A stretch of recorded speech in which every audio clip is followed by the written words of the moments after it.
Good evening hello everyone. Sir, आज की class में हम लोग रोटेशनल मैकेनिक्स कवर करेंगे। फर्स्ट लेक्चर है रोटेशनल मैकेनिक्स का। नमस्ते ये सर। जेई एडवांस में हाय अमित। ओके, सो जेई एडवांस में बहुत ज्यादा इंपॉर्टेंट टॉपिक है रोटेशनल मैकेनिक्स। मतलब विद इन मैकेनिक्स ये सबसे ज्यादा इंपॉर्टेंट टॉपिक है। इस पे 100% every year minimum 3 to 4 question आएंगे दोनों पेपर मिला के। uh, तो आज हम लोग पहले कैसे करेंगे, थियरी कवर करेंगे, बेसिक्स। उसके बाद बीच बीच में हम लोग एक दो प्रॉब्लम सॉल्व करेंगे, but bulk of the problem solving next time होगा। ओके, तो ये जो सब्जेक्ट है रोटेशनल वाला, ये हम 3 लेक्चर्स में कवर करेंगे। हो सके तो दो में, बट 3 तक का टाइम देंगे। और उसमें हम लोग जेई एडवांस लेवल की प्रॉब्लम्स कवर करेंगे प्रीवियस ईयर्स के। ठीक है, तो आज की क्लास में मैं मेनली थियरी पढ़ाऊंगा। या थियरी क्लियर होना बहुत जरूरी है इसमें, क्योंकि इसके क्वेश्चंस काफी मतलब इंटरेस्टिंग बन सकते हैं अगर बनाने चाहे तो। Sir, am I audible? Yes. ठीक है, नमस्ते सर। नमस्ते अमित। ओके, सो स्टार्ट करते हैं the very basics. What is a rigid body? Sir, rigid body वो होती है जो मतलब सॉलिड हो और उसे कंप्रेस या डिकम्प्रेस करने पे वो इजीली मतलब इनकम्प्रेसिबल ना हो। ओके, मैं यहाँ लिखता हूँ रिजिड बॉडी। आप बोल रहे हो सॉलिड हाँ, whose mass compressible. And shape configuration does not change on a very small amount of force.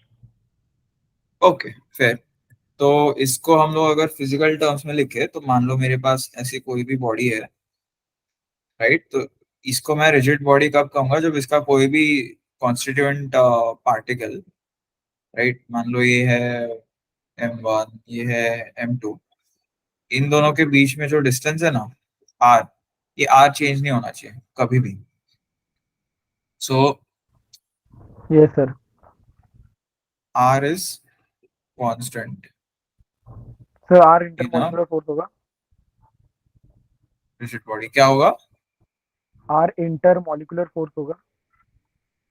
नहीं नहीं, ये डिस्टेंस है बस। ये कोई भी बॉडी, रिजिड बॉडी के अंदर के दो पार्टिकल्स के बीच में डिस्टेंस है आर। वही तो सर, इंटरमोलिकुलर फोर्स। फोर्स अलग होता है ना, ये डिस्टेंस है। वो दो अच्छा बॉडीज अच्छा, के बीच में इंटरमोलिकुलर इंटरेक्शन। डिस्टेंस। हाँ, मॉलिक्यूलर नहीं, मतलब ये कुछ भी पार्टिकल हो सकता है। मतलब एक अगर मेरे पास डिब्बा पड़ा हुआ है जिसमें मैंने कुछ चीजें फिक्स करी हुई है, वो उसके बीच का भी डिस्टेंस हो सकता है। नेसेसरीली मॉलिक्यूल नहीं, बस कोई भी बॉडी के अंदर के जो पार्टिकल्स है उसका। ठीक है। सॉरी। तो हाँ, R is constant in a rigid body. तो ये मेन डेफिनेशन है। अभी हम लोग जो रोटेशनल मैकेनिक्स पढ़ते हैं, वो मेनली हम लोग रिजिड बॉडी का ही पढ़ते हैं। आ, वो जो नॉन रिजिड बॉडी के मैकेनिक्स होते हैं, जैसे फ्लूइड डायनामिक्स वगैरह होते हैं, ये नॉन रिजिड होते हैं, राइट? तो इसके मैकेनिक्स जो है वो थोड़े अलग हो जाते हैं। और वो आप बाद में पढ़ोगे अगर आप ऐसे कोर्सेज लेते हो इंजीनियरिंग के लिए, साइंस में तो। बट अदरवाइज हम लोग मोस्टली रिजिड बॉडी से कंसर्न रहेंगे। Now coming to rotation. ठीक है, तो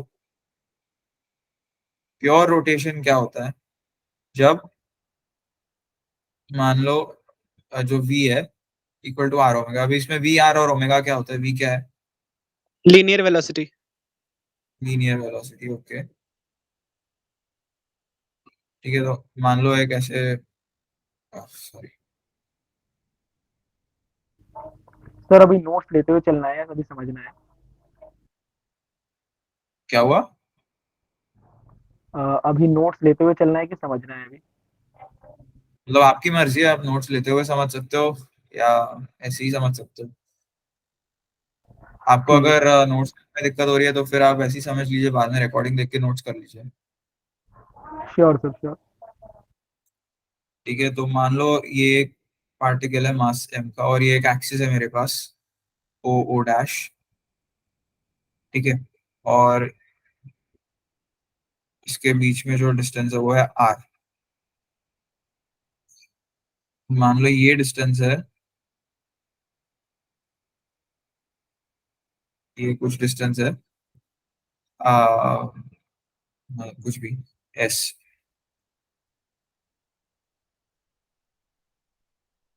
ठीक है, ये डिस्टेंस एस मान लो।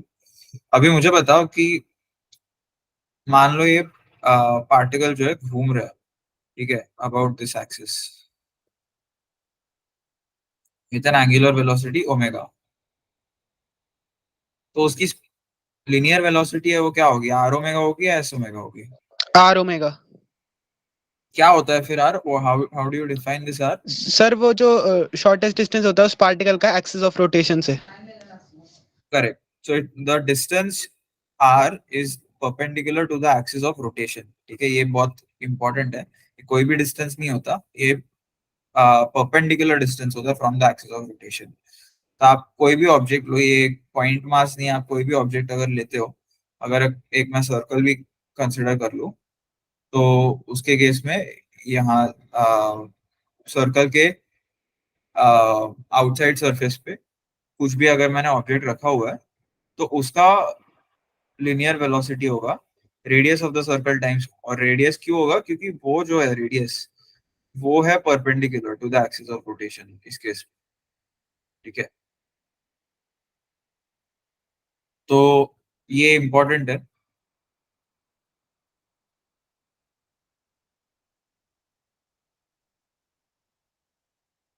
तो ये जो है वो गलत है, ये जो है वो सही है। ओके, एकदम बेसिक्स पहले मैं कवर कर रहा हूँ, उसके बाद हम लोग धीरे धीरे आगे बढ़ेंगे।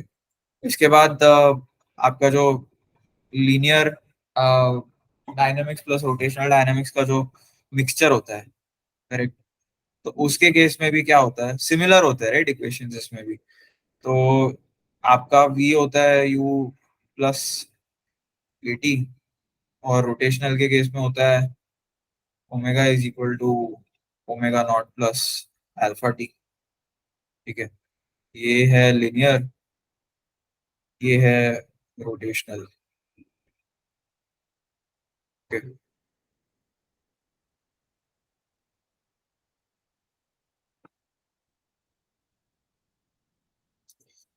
अभी एक ये है, दूसरा कौन सा इक्वेशन होता है काइनेमैटिक्स में?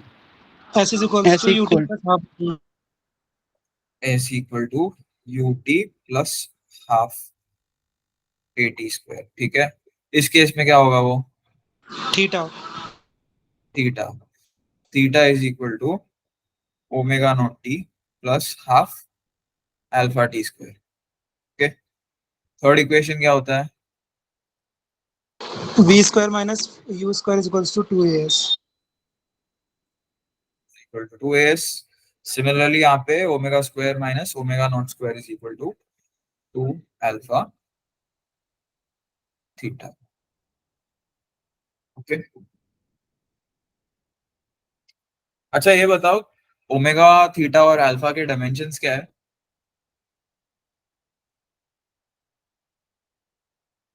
थीटा डायमेंशनलेस होता है।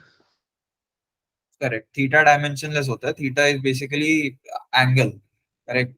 एंगल का यस कुछ sir. As such physical dimension होता नहीं है, इसीलिए उसको हम लोग डायमेंशनलेस बोलते हैं। ओमेगा के केस में क्या है, एंगल पर यूनिट टाइम है वो, तो उसके डायमेंशंस क्या है, T inverse. T inverse, correct. Sir omega के डायमेंशंस कैसे पता चलते हैं, मुझे हमेशा दिक्कत होती है उसमें। तो यार ओमेगा क्या होता है आपका, delta theta by delta T. तो ये थीटा के डायमेंशनलेस होता है, डायमेंशंस अच्छा क्या ठीक होते हैं, है। डायमेंशनलेस होता है। हाँ तो फिर टी ऊपर चला जाएगा तो टी इनवर्स। टी के क्या होते हैं, टाइम इनवर्स, सॉरी टी का टाइम होता है, तो इसका टोटल होगा टाइम इनवर्स, ठीक सही है। है सर, सही है।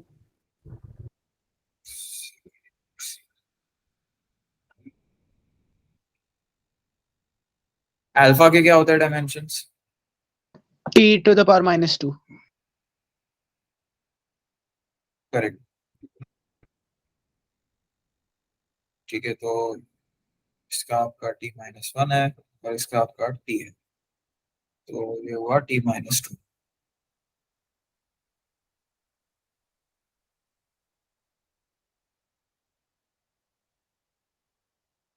Okay.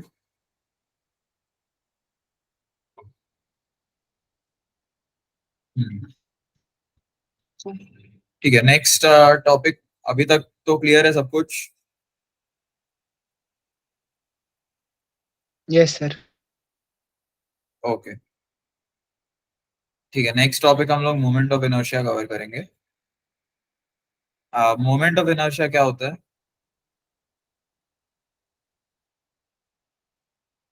Sir analogy of mass rotational motion में। Correct, very good. तो उसको मोमेंट ऑफ इनर्शिया इसलिए कहते हैं। इनर्शिया क्या होता है? It is resistance to change in motion. Correct, अगर रेस्ट पे है तो फिर रेजिस्टेंस टू मोशन, और मोशन में है तो resistance to change in that motion, इधर एक्सेलरेशन और डिसेलरेशन। तो मोमेंट ऑफ इनर्शिया के केस में वो मोमेंट जो है वो रोटेशनल एलिमेंट सिग्निफाई करता है, और इनर्शिया जो है रेजिस्टेंस बता रहा है। तो it is basically how much an a body is able to resist change in its rotational motion. In case of linear motion वो simple mass होता है। In case of rotational motion वो moment of inertia होता है। ठीक है, तो अच्छा, पहले इसमें आते हैं कि अगर प्योर रोटेशन है तो फिर एस और थीटा में क्या कोरिलेशन होता है?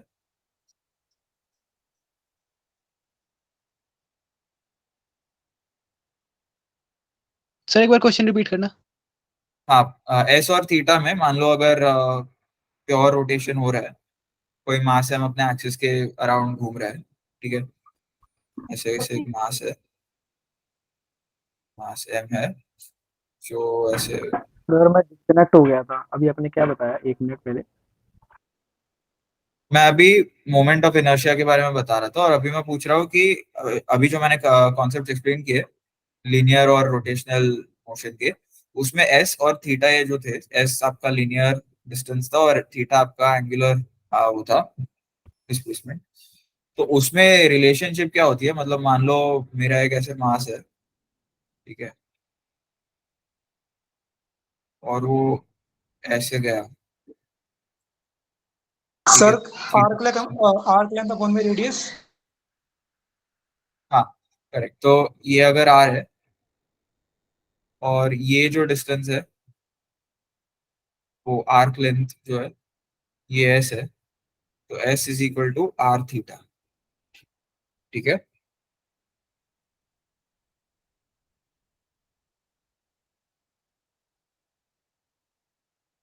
एक सेकेंड को, थोड़ा हैंग हो गया है मेरा laptop, just give me a minute.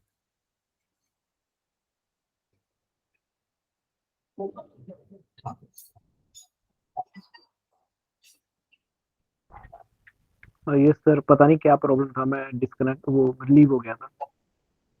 हाँ हाँ, नो प्रॉब्लम। रिकॉर्डिंग इसीलिए कर रहे हैं ना हम लोग, ताकि आप बाद में देख सको।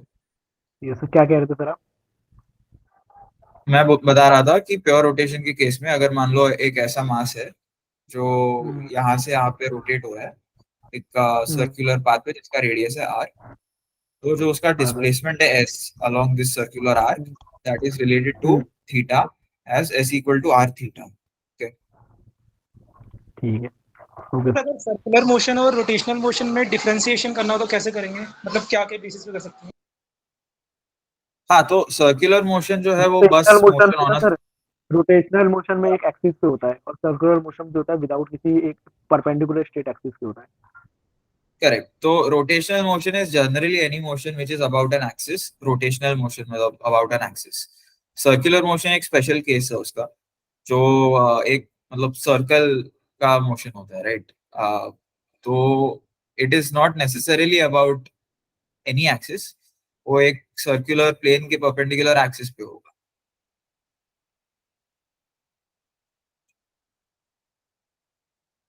ओके, तो अभी मोमेंट ऑफ इनर्शिया पे आते हैं। मोमेंट ऑफ इनर्शिया का डेफिनेशन तो मैंने बता दिया। It is resistance to rotational motion और change in rotational motion. Sir जैसे इनर्शिया जो होता है वो होता है कि tendency to be in any state, तो मोमेंट उसके साथ जुड़ जाता है, तो वो उससे क्या इम्पैक्ट आता है, पूरी डेफिनेशन। हाँ, तो इनर्शिया जो होता है वो लीनियर मोशन का रेजिस्टेंस होता है, मोमेंट जब जुड़ जाता है उससे वो रोटेशनल मोशन का रेजिस्टेंस हो गया। मोमेंट मतलब होता है it is the mass into वो क्या होता है मोमेंट, मैंने न्यूटन्स लॉज ऑफ मोशन में भी बताया था, टॉर्क और मोमेंट, ठीक है, उस पर आते हैं हम लोग। बट एनीवे, मोमेंट जब जुड़ जाते हैं इनर्शिया से वो रोटेशनल मोशन का रेजिस्टेंस होता है। ठीक है, अभी फर्स्ट ऑफ ऑल हम लोग मोमेंट ऑफ इनर्शिया जब भी डिफाइन करते हैं किसी ऑब्जेक्ट का, वो with respect to an axis होता है। ठीक है, वो ऐसे ही बिना एक्सिस के डिफाइन कर ही नहीं सकते। ओके, तो अगर मेरे पास कुछ सेट ऑफ ऑब्जेक्ट्स है यहाँ पे ठीक है, और यहाँ पे एक एक्सिस मैंने बना दी, यहाँ पे एक दूसरी एक्सिस बना दी, मान लो ये एक्स है और ये एक्स डैश है। ठीक है, M2, M3, M4 और M5। अभी मान लो कि x और x डैश जो है वो पैरेलल है to each other. Okay, x is parallel to x dash. तो yes first sir. Of all let's define moment of inertia about x। Moment of inertia को हम लोग I से लिखते हैं, और यहाँ पे सबस्क्रिप्ट में हम लोग जब x लिखते हैं तो it is about the axis x। ठीक है, तो दिस इज इक्वल टू क्या होता है ये, mr² सारे एलिमेंट्स का सम कर देंगे। Correct, MIRI²। ठीक है, तो इस केस में डिस्क्रीट ऑब्जेक्ट्स थे, इसीलिए हम लोग ने ऐसे समेशन कर दिया। अगर मान लो डिस्क्रीट ऑब्जेक्ट्स ना हुए, कंटिन्यूस ऑब्जेक्ट हो, तो फिर इंटीग्रेट कर देंगे। मतलब मान लो, हाँ इंटीग्रेट कर देंगे। तो अभी उसका एक केस करते हैं। ठीक है, तो अब मेरे पास अगर एक डिस्क है, okay,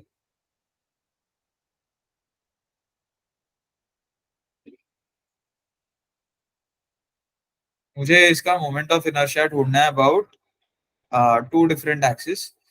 ठीक है, मान लो ये ऐसे तीन एक्सिस है, राइट, एक्स, वाई और जेड। ये डिस्क का मास m है और रेडियस r है।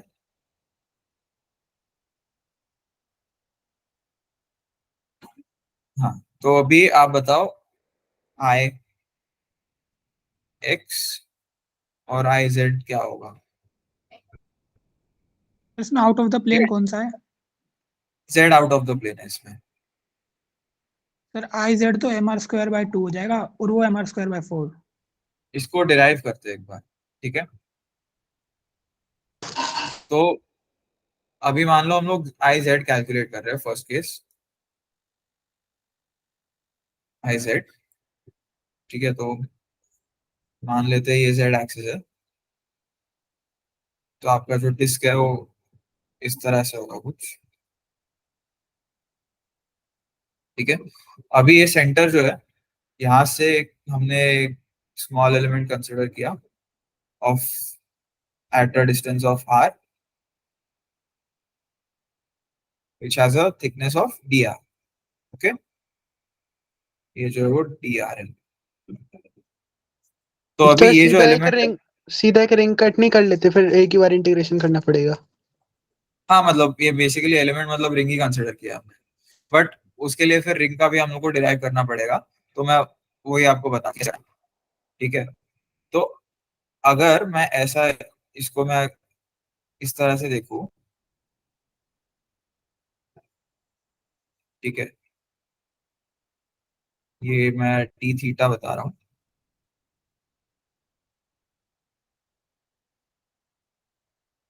ओके, और ये कुछ आर है, ये आपका डी आर, और अज्यूम करते हैं फर्स्ट ऑफ ऑल कि इसकी जो मास डेंसिटी है वो यूनिफॉर्म है अक्रॉस द एरिया। ठीक है, तो mass density sigma sigma equal to मास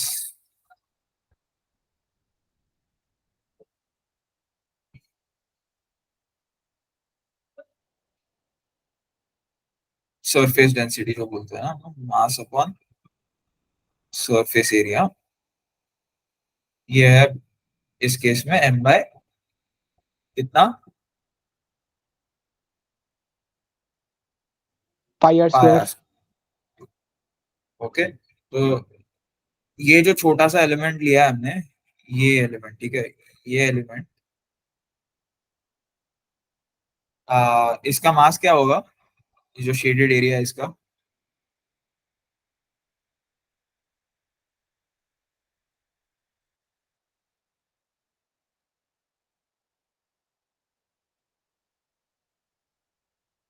ठीक है, आप समझ रहे हो ना क्या गया, हमने एक छोटा सा एलिमेंट कंसिडर किया है ये डिस्क का,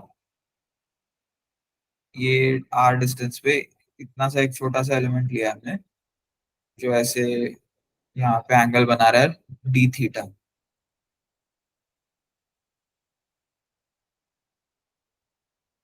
इसमें पूरी रिंग कंसिडर नहीं कर सकते एलिमेंटल में? मैं इस सेक्टर उसके में लिए थोड़ा कंफ्यूज हो रहा है। हाँ तो देखो, मैं सेक्टर से क्यों कर रहा हूँ, क्योंकि पहले फिर रिंग का डिराइव करना पड़ेगा और फिर उसके बाद, तो ठीक है, आपको ऐसे अगर सिंपल लग रहा है तो मैं वैसे करता हूँ, एक रिंग का पहले कर लेते हैं डिराइव।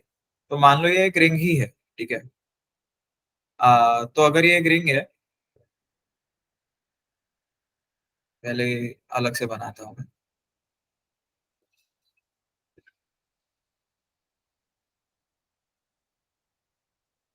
सर वो जो आप सेक्टर वाला करवा रहे थे उसमें वो मास निकाल के हम सिर्फ इंटीग्रेट कर दे 0 से लेके पाई तक के लिए। हाँ, तो इस केस में क्या होगा कि ये डीएम जो है sigma into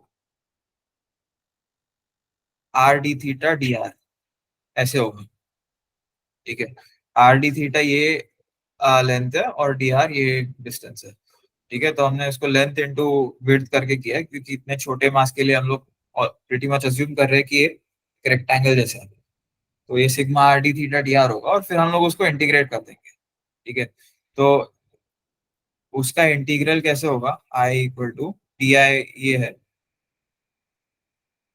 D M into are square, तो this is equal to double integral होगा वो sigma R cube D R D theta, और थीटा आपका होगा 0 से 2 पाई, और आर क्या होगा 0 to r, तो आपका सिंपल आ जाएगा sigma into R to the power ठीक है फोर सर, बाय आगे फोर कर लेंगे। Into 2 pi. ओके, यस और सर। सिग्मा आपका जो है वो यहाँ से आपने सब्स्टिट्यूट कर दिया, तो you get your answer as mr² by 2।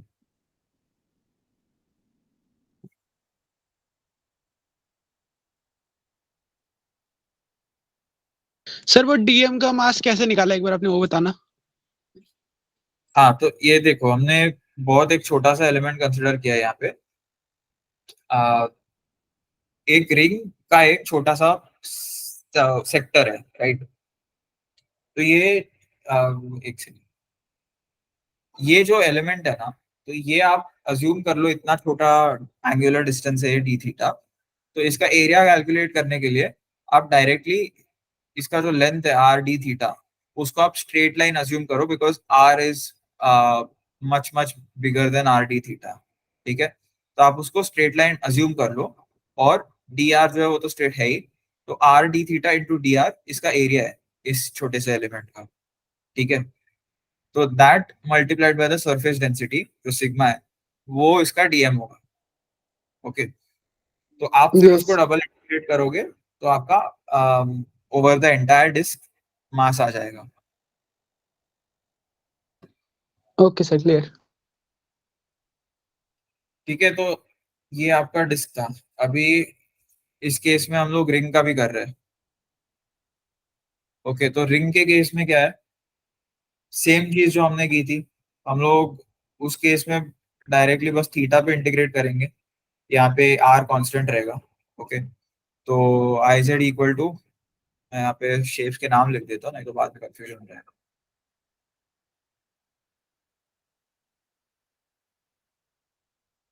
इस ठीक है, ठीक। ओके, तो अभी रिंग के केस में क्या होता है ना, हम लोग उसको बेसिकली वन डायमेंशनल ऑब्जेक्ट मान लेते हैं। और उसका कुछ मतलब क्या mu equal to m divided by 2 pi r. ये एम है और ये आर है।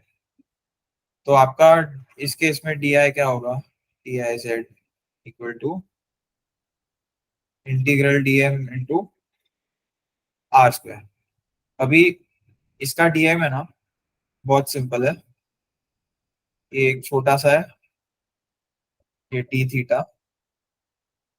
ओके, और आपको ये म्यू तो पता है, तो D M equal to mu times D theta, या आर डी थीटा, सॉरी,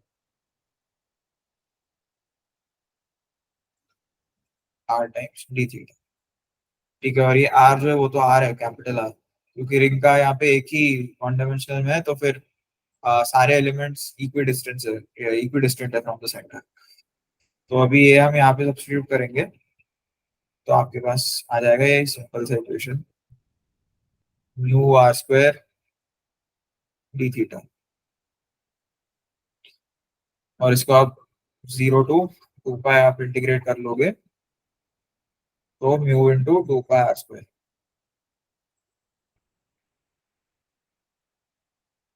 अच्छा, यहाँ पे ये आर स्क्वायर था, तो आर क्यूब था ये।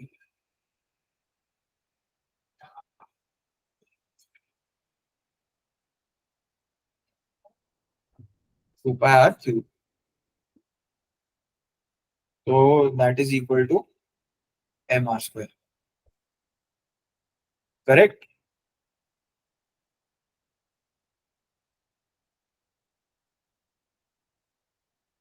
ओके, तो अभी अभी आते हैं कि हम लोग ने ये तो ठीक है एकदम फर्स्ट प्रिंसिपल से डिराइव कर लिया, सिग्मा आर डी थीटा करके।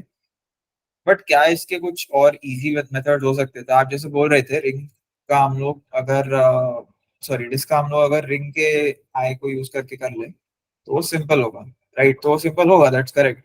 कैसे करेंगे उसको? सर उसमें पहले एक रिंग कट करनी पड़ेगी डीएक्स थिकनेस की, फिर उसके से फिर पूरा इंटीग्रेट करेंगे 0 से लेके आर तक। करेंगे। तो ये मैं आपको एक्सरसाइज दे रहा हूँ होमवर्क के लिए कि आप लोग डिस्क का जो मोमेंट ऑफ इनर्शिया है वो डीएम ऐसे छोटा सा सेक्टर ना मान के बस डायरेक्टली रिंग का मान। ठीक है, तो इसमें कुछ फर्क नहीं पड़ेगा। यहाँ पे जो मैंने थीटा का इंटीग्रल किया है 0 to 2 पाई ना, वो बस पहले हो जाएगा। ठीक है, वो हो जाने के बाद जो बचता है उसी का वो बेसिकली रिंग का डी आई होगा।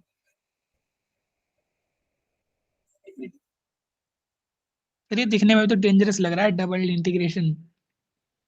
अरे कुछ डेंजरस नहीं होता है, वो बस एकदम फंडामेंटली समझो कि हम लोग कंसिडर कौन सा एलिमेंट कर रहे हैं और उसको इंटीग्रेट कर दो उस हिसाब से।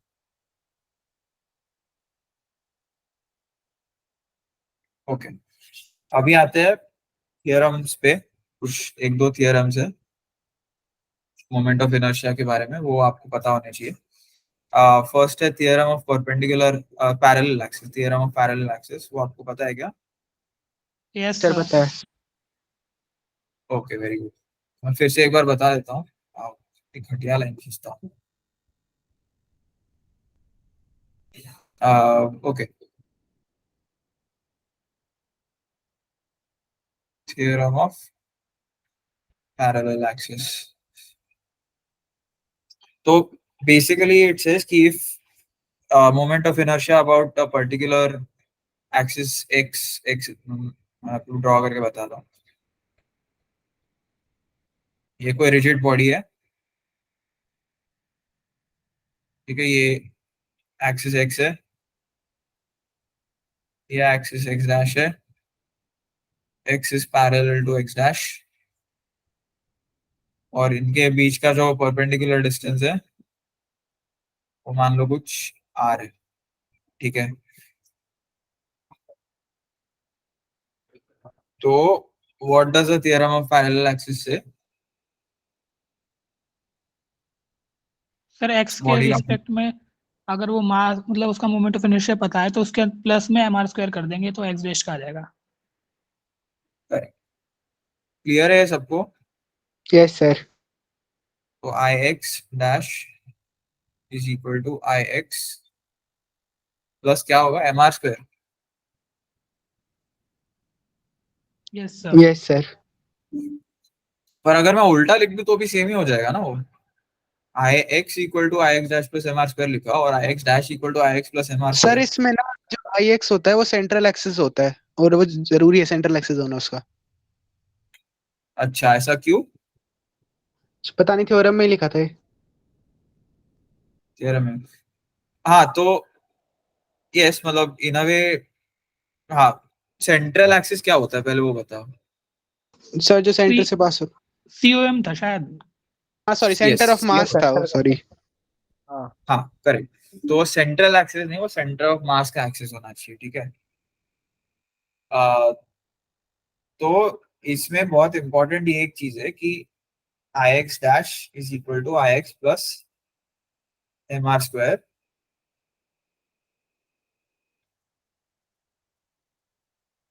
only when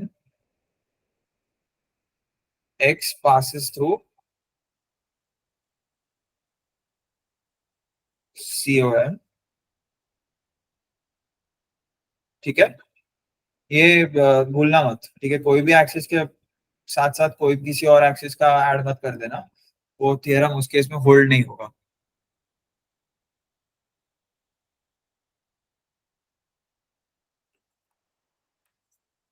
तो यहाँ पे आप बेसिकली ऐसे अज्यूम कर लो कि पूरे मास जो रिजिड बॉडी है उसका मास यहाँ पे कहीं कॉन्सेंट्रेटेड है, ठीक है, एक्स पे।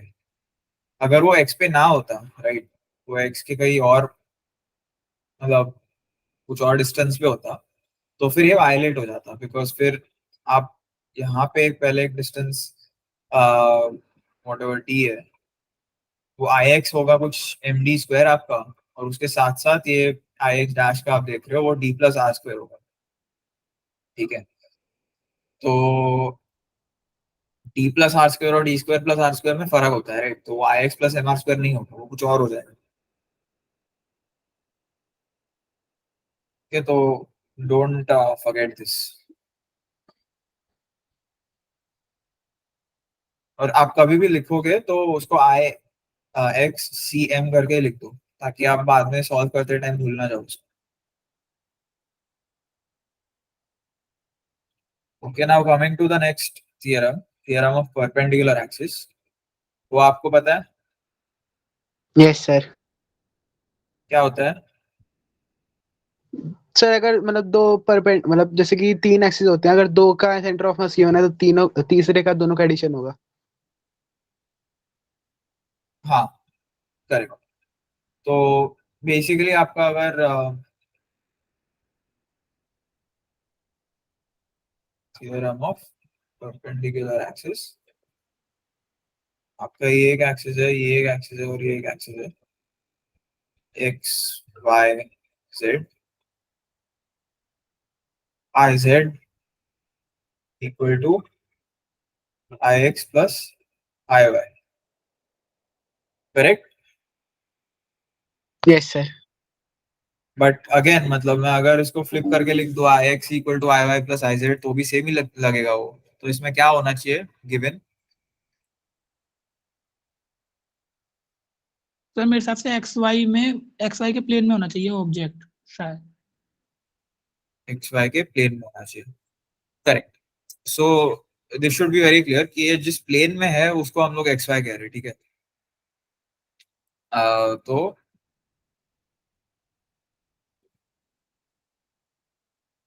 only when surface is in XY plane।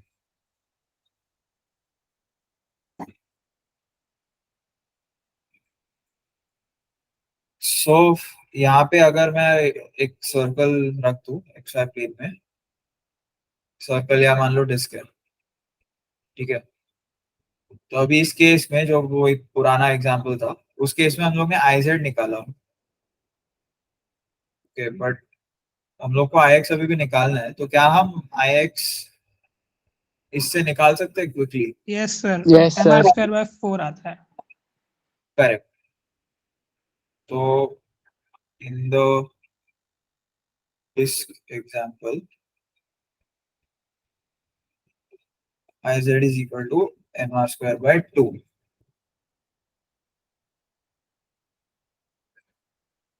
Ix और Iy सेम होंगे इसके केस में, कुछ फर्क नहीं है.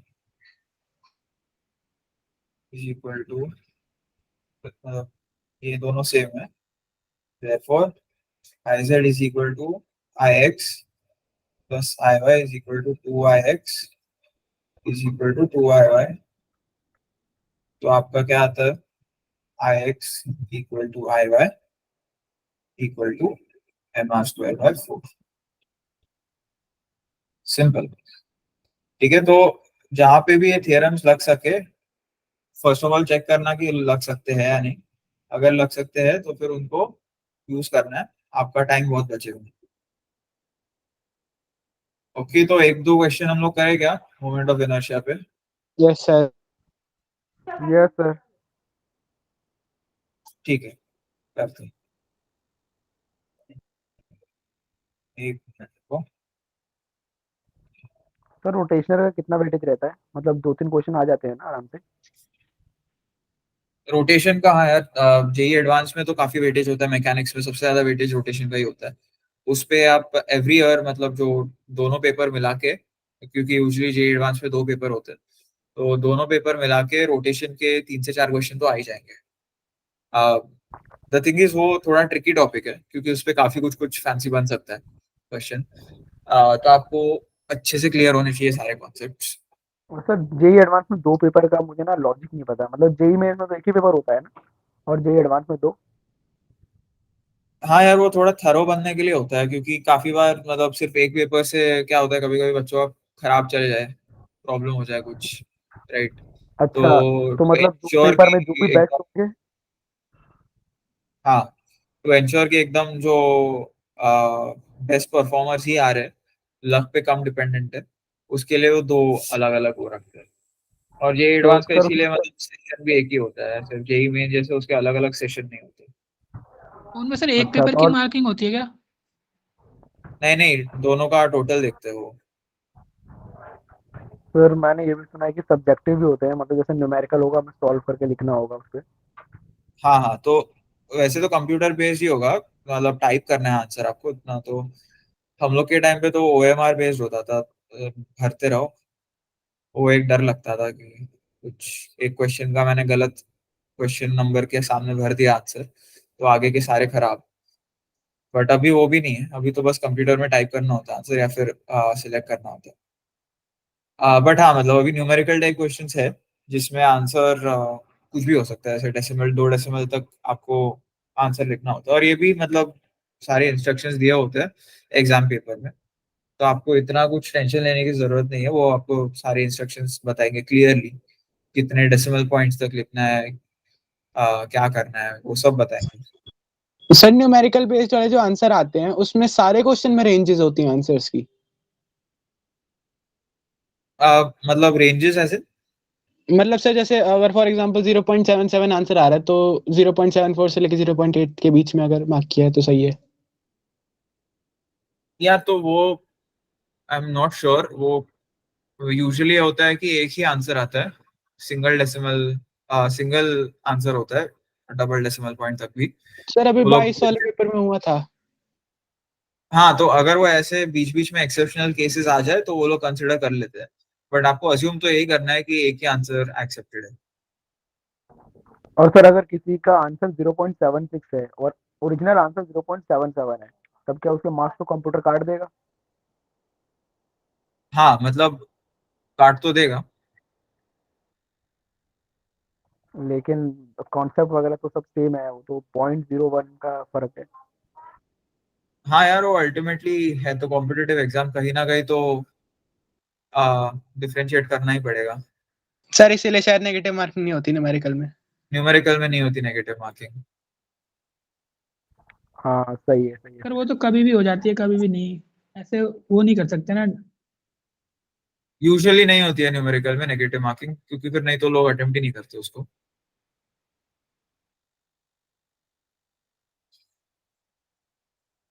ठीक है, ओके.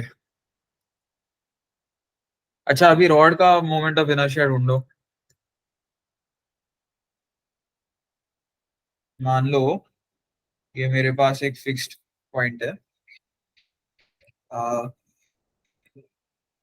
उसके आसपास मैंने दो रॉड्स लगा दिया। आपको पता होगा रॉड का मोमेंट ऑफ इनर्शिया, तो मैं थोड़ा आपको अलग देता हूँ क्वेश्चन।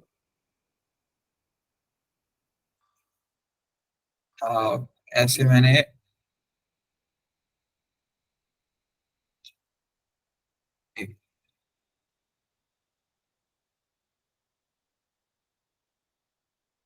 ये दो मैंने रॉड्स यहाँ पे रखे, ठीक है। दोनों का लेंथ है एल और मास है एम।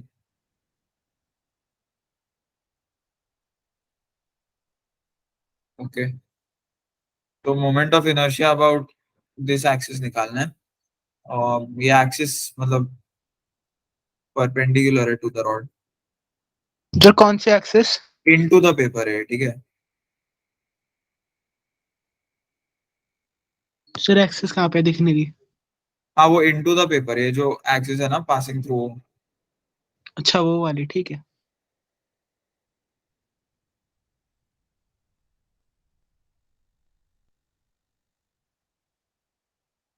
तो ये पूरे सिस्टम का मोमेंट ऑफ इनर्शिया आपको इस एक्सिस के अबाउट निकालना है।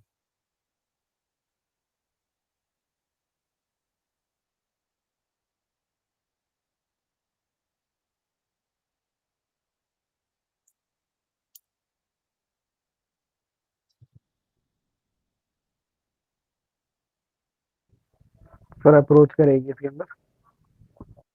वही आपको फिगर आउट करना है। मैंने आपको जो कुछ भी इन्फॉर्मेशन अब तक पढ़ाई है उससे आप कर सकते हो ये सब। ठीक है।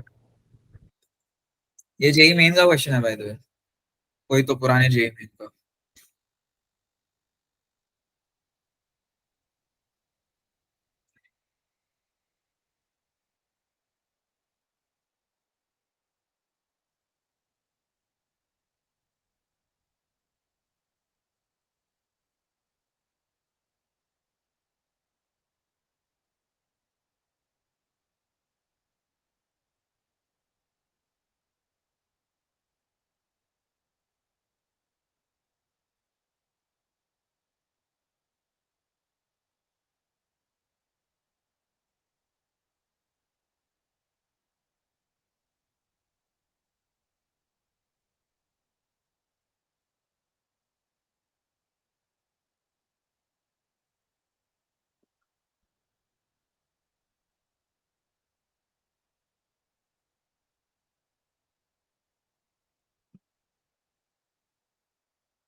मैं इनको नंबर्स दे देता हूँ 1 और 2।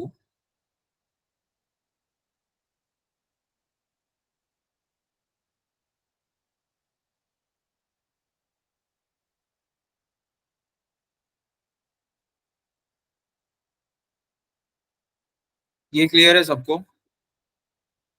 हाँ सर ये तो हो गया, दूसरा वाला कर रहे हैं। ठीक है, ये क्यों है ये आप डिराइव कर लेना एक बार, ठीक है। अबाउट ओ आप कुछ डीएम मान के डिस्टेंस एक्स पे उसको इंटीग्रेट करना, कुछ म्यू आपका लीनियर डेंसिटी होगा, तो एम बाय एल होगा mu. M by l times dx उस डीएम मास का डिफरेंशियल वो होगा मास, तो वो टाइम्स एक्स स्क्वायर को आप इंटीग्रेट करना फ्रॉम 0 to L, तो आपको ये ml² by 3 आ जाएगा अबाउट 0.2। ओके,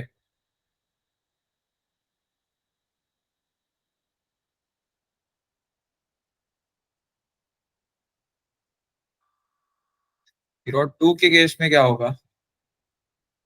सर उसमें एक एलिमेंट कंसीडर किया है dx, मतलब x डिस्टेंस पे dx, तो उसका डिस्टेंस हो जाएगा √x² + l²। फिर मास निकाल लिया, उस डीएम का इंटीग्रेट करें 0 से लेके l तक। ओके, ये थोड़ा कॉम्प्लिकेटेड है क्योंकि √x² + l² को आप इंटीग्रेट कर रहे हो। सर फॉर्मूला पता है उसका इंटीग्रेशन का। हाँ, तो वो मत करो। अभी जो मैंने पढ़ा है ना थियरम ऑफ पैरेलल एक्सिस, वो लगाओ। उसमें आपको कुछ नहीं करना पड़ेगा।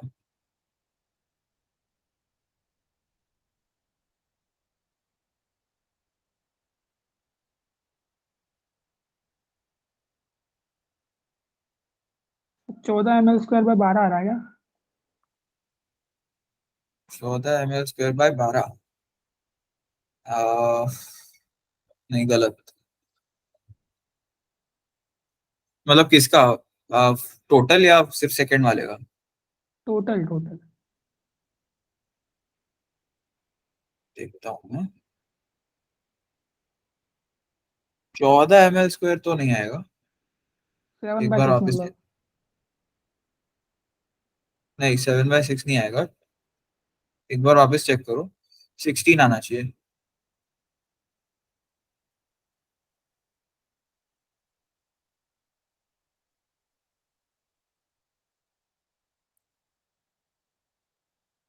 ठीक है, तो इसको सॉल्व कर लेते हैं अभी।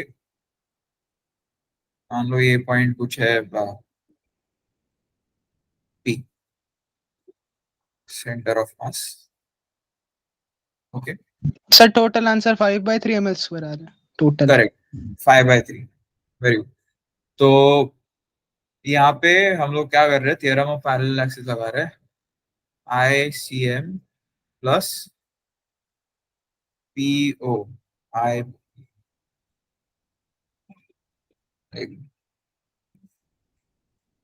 Plus M times PO²। ठीक है, अभी ICM क्या होता है रॉड का? 1/12 ml²। ml²/12। ओके, और ये भी सिंपल ही है, ठीक है।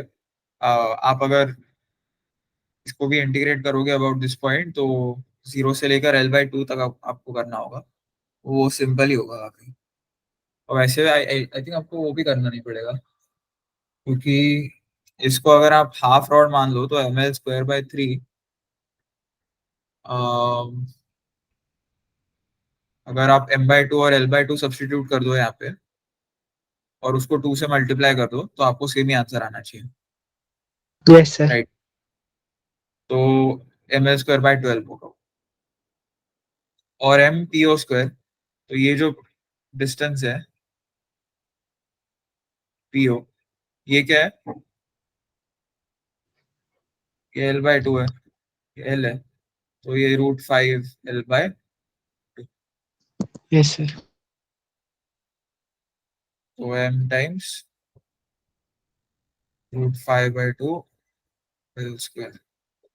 ठीक है, तो दिस इज, हाँ, ये आपने बताया था ना अभी, सर 16 ये बाई 12, यस सर 4 है। तो आपका टोटल क्या आएगा? 5/3 I is equal to 5 ml²। Simple था ये। Yes sir. आपको अभी एप्लीकेशन समझ में आ गया पैरेलल एक्सिस थ्योरम का? Yes sir. ठीक है, तो ऐसे प्रॉब्लम्स आएंगे तो एक बार ध्यान से देखना कहाँ पे थ्योरम यूज हो सकता है। नहीं तो आप फालतू में ऐसे वो √x² + L² करते टाइम वेस्ट कर लोगे। Yes sir.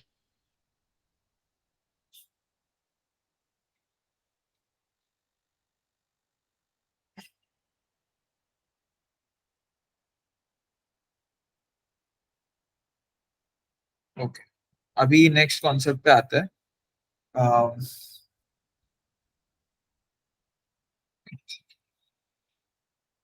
Radius of gyration. क्या होता है रेडियस ऑफ गायरेशन?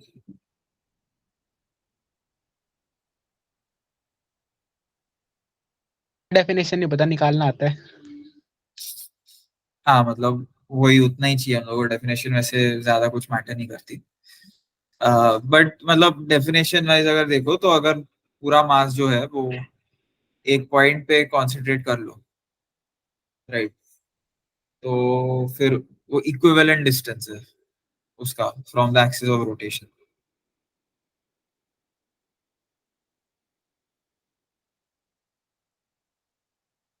तो मतलब एक सेकेंड में लिखता हूँ।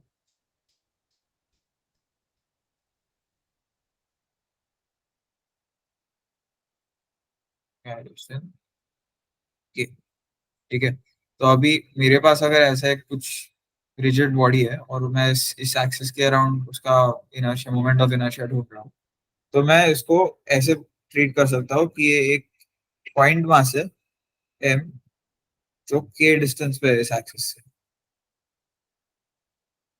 ठीक है। तो इसका जो I होगा वो equal to m k square होगा। तो ये k जो है आपका वो रेडियस ऑफ गायरेशन, ठीक है। तो आपका k होता है basically root I by m। तो इसमें ध्यान रखना, क्योंकि कभी कभी वो चकमा देने के लिए फालतू में m/2 वगैरह डाल देते हैं, तो आप ब्लाइंडली अगर I/m कर दोगे तो आपका 2 के फैक्टर से मिस हो जाएगा आंसर।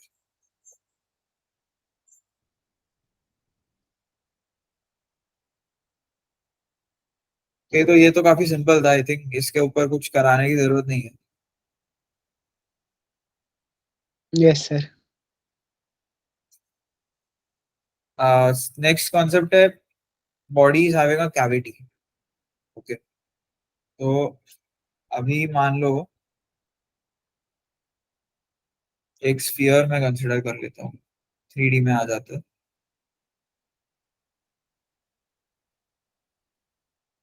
बॉडी इज हैविंग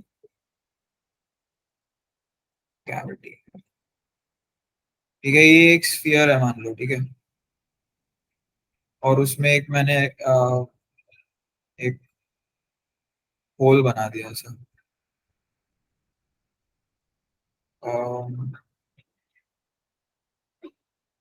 है ये आग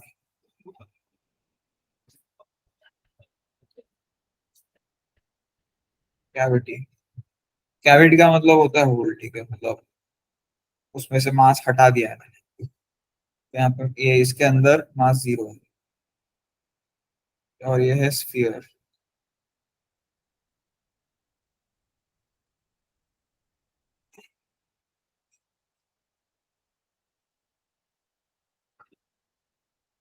इसकी वैल्यू बता।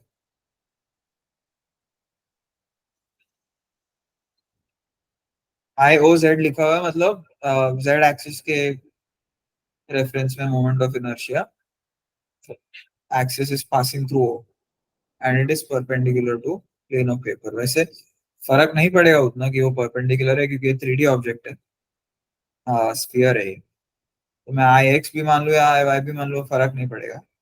सर ये सॉलिड है या हॉलो है? ये स्फीयर स्फीयर। सॉलिड है, उसके अंदर से मैंने ये कैविटी बाहर निकाली हुई है। अच्छा ठीक है सर।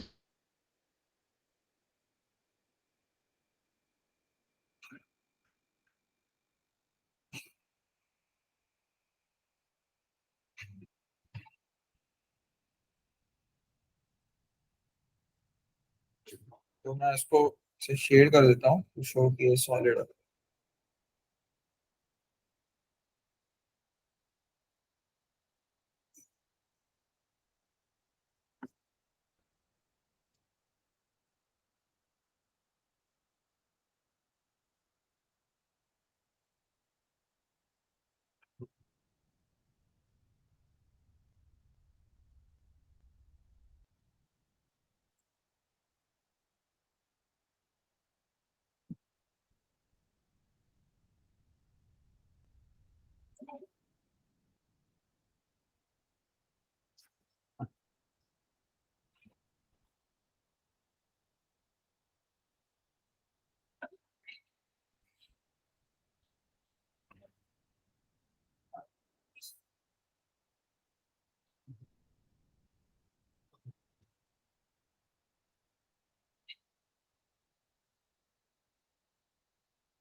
Sir 57/160 m/2। अच्छा, पता नहीं मेरे को, मैं भी सॉल्व कर आपके साथ ही करूंगा। ओके, तो सॉलिड स्फीयर का क्या होता है about it centre? 2/5 m/2। 2 bye 5 mr²। सब अग्री करते हैं?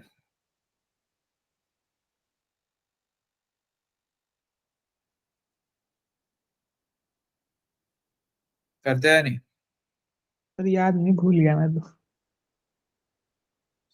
ठीक है। मेरे को भी याद नहीं है, मैं भी चेक कर लेता हूँ एक बार। बट हाँ, करेक्ट है, 2/5 mr²।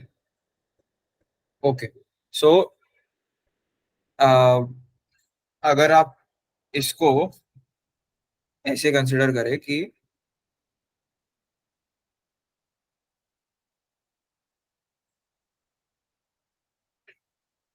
एक स्फीयर है फुल सॉलिड, ठीक है, और उसमें हमने एक ऐसा स्फीयर ऐड किया है जिसकी डेंसिटी या इसकी डेंसिटी रो है और इसकी डेंसिटी -रो है, ठीक है। इसको बेसिकली हम लोग नेगेटिव मास बोल रहे हैं। ओके, तो क्या होगा, इसको मैं अगर इसमें डाल दूं तो मास कैंसिल आउट हो जाएगा वो और कैविटी बन जाएगी, करेक्ट? Yes sir.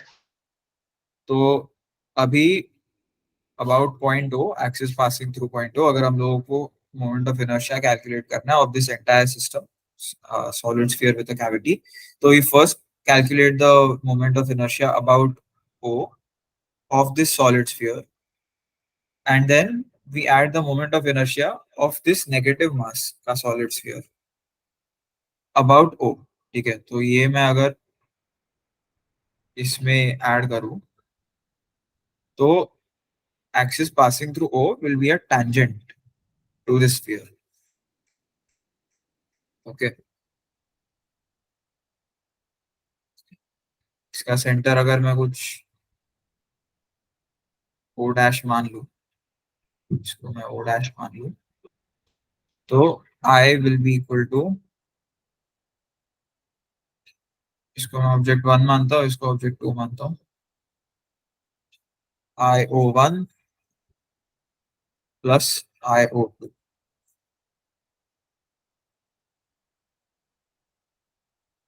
अभी IO1 आपका पता है 2/5 mr², ठीक है, plus IO2, what is that? It is IO dash, parallel axis theorem लगा रहा हूँ मैं फिर से, यस सर। प्लस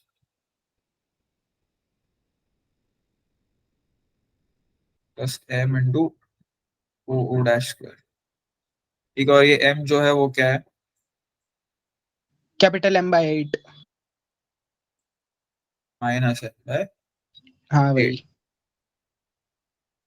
और IO डैश क्या है? -2/5 m/8 r²/4। r²/4, correct. Clear है अब ये सबको? तो इसको आप सॉल्व करोगे तो अगर आपने किया हुआ है तो आ ही जाना चाहिए, यही सब किया होगा तो वो O डैश है आपका r/2, ये r²/4, ठीक है।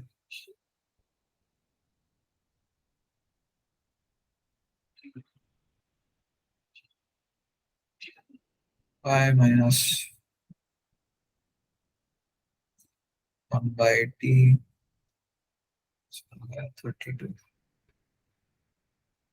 ठीक है, प्लस 64 -2 -5 57, ठीक है, करेक्ट, वेरी गुड। सो ये है 57/160 टाइम्स mr²। क्लियर है सबको अब? Yes sir. ग्रेट। तो अभी मोमेंट ऑफ इनर्शिया हमने काफी हद तक कवर कर लिया है। इसमें और प्रॉब्लम्स कराने की जरूरत है क्या? नहीं सर, ठीक है। Okay,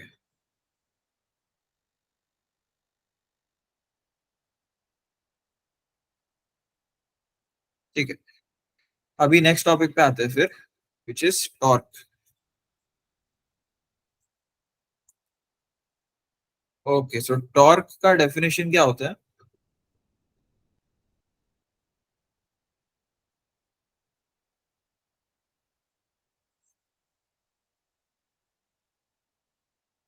moment of force. Yes, so again it is with respect to an axis. तो आपका अगर कोई फोर्स एफ लग रहा हो, राइट, एफ वेक्टर, ओके, और आपको मान लो इस पॉइंट ओ के अबाउट टॉर्क कैलकुलेट करना है, और ये आर है, ठीक है, इस पॉइंट पे आपका फोर्स लग रहा है ओ डैश में। तो आपको अगर टॉर्क कैलकुलेट करना है अबाउट पॉइंट ओ, तो क्या होगा? R cross f. R cross f, ठीक है, so that is the definition, tau O is equal to r cross f. ये आर क्रॉस सर एफ है, एफ वैसे क्रॉस जनरल टर्म्स में, ये, सर जनरल टर्म्स में ये रेडियस इनटू फोर्स होता है ना? तो यही जनरल फॉर्म है इसका। उसको अगर आप स्केलर टर्म्स में लिखोगे तो फिर वो, हाँ, रेडियस इनटू फोर्स हो जाएगा। बट हमेशा याद रखना है आर क्रॉस एफ है, एफ क्रॉस आर नहीं, क्योंकि इसका फिर मतलब एक कन्वेंशन है, ऐसे ही डिफाइन किया हुआ है हम लोगों ने, राइट। आप अगर खुद भी अगर सोचोगे, आप इस बॉटल को इस तरफ आप टिल्ट करते हो, तो सर आपकी उसका वीडियो ऑफ है। वीडियो आपकी ऑफ है वीडियो क्या? ऑफ है सर। Yes sir. ओके,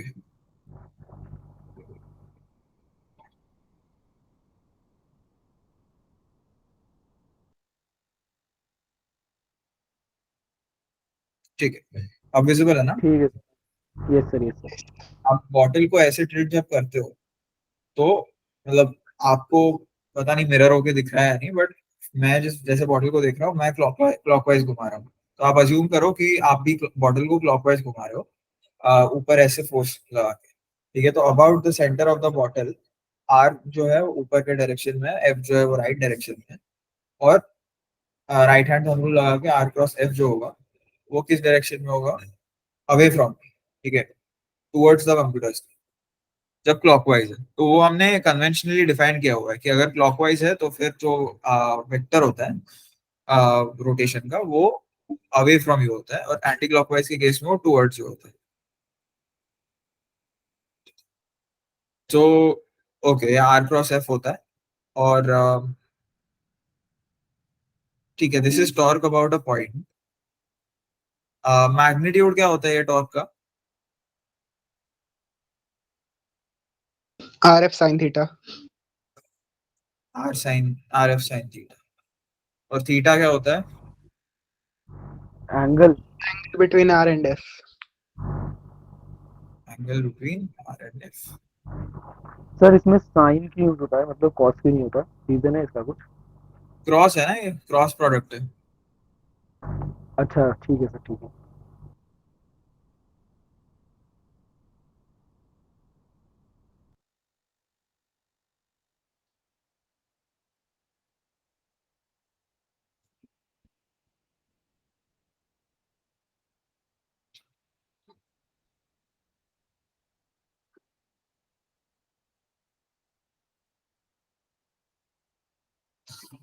मुझे याद है मेरे एडवांस में एक इस पे नहीं, टॉर्क पे नहीं आया था, बट सिमिलर था, मैग्नेटिक टॉर्क पे आया था।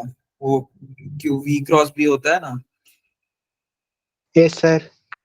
उस पे आया था क्वेश्चन, और वो मेरा गलत हो गया था क्योंकि मैंने पी क्रॉस वी करके लिख दिया था आंसर, और वहां पे बहुत बुरा लगा था मेरे को कि 6 मार्क गए थे मेरे, नेगेटिव मार्किंग वाला क्वेश्चन था।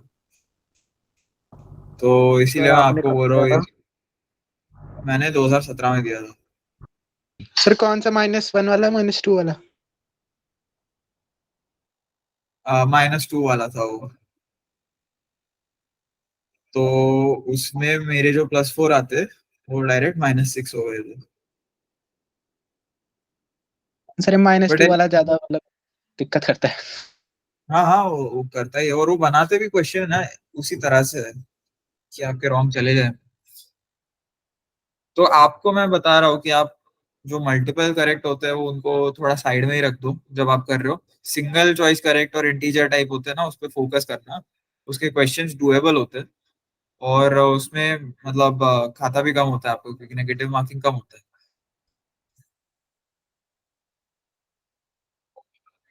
Yes sir. ठीक है, सर आप तो टॉर्क सर पे। आपने कॉलेज भी रिसेंटली खत्म किया होगा 2021 में अराउंड।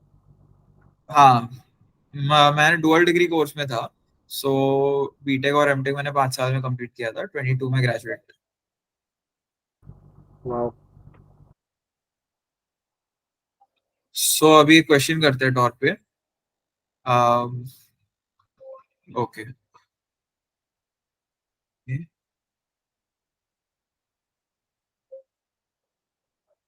एक सेकेंड रुको, देखता हूँ।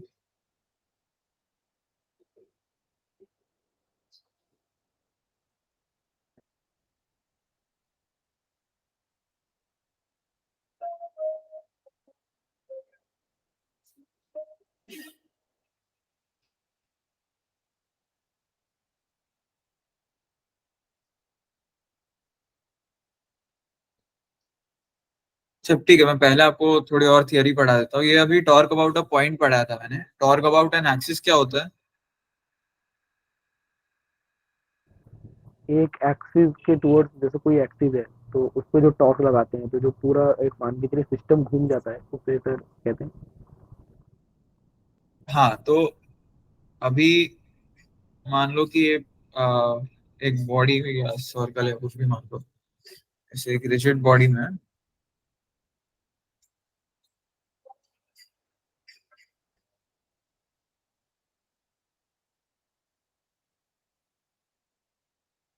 ठीक है, तो इस बॉडी के इस एक्सिस के आसपास वो डैश, मैंने इसको कुछ फोर्स दे दिया।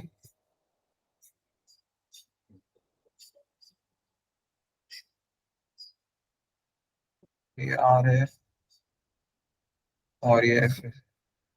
ठीक है, तो अगेन मतलब इस केस में क्या होगा? टॉर्क,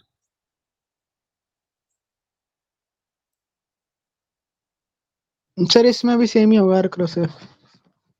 करेक्ट, इसमें भी सेम ही होगा। बट ये अबाउट एन एक्सिस हम लोग देख रहे हैं, ठीक है। तो एक्सिस से परपेंडिकुलर डिस्टेंस जो होती है वो आपको ध्यान में रखनी होती है, अगर पूछा जाए तो उस तरह से। और इसका एकदम मतलब बेसिक जो है एग्जाम्पल, वो आपको अभी आएगा। और जे एडवांस में भी इसी पे आता है फिर। एक सर्कल जो एक इंक्लाइन प्लेन पे रोल कर रहा है, ओके। इसके बेसिस पे बहुत सारे प्रॉब्लम्स बन जाते हैं। तो अगर मैं आपको ऐसा एक,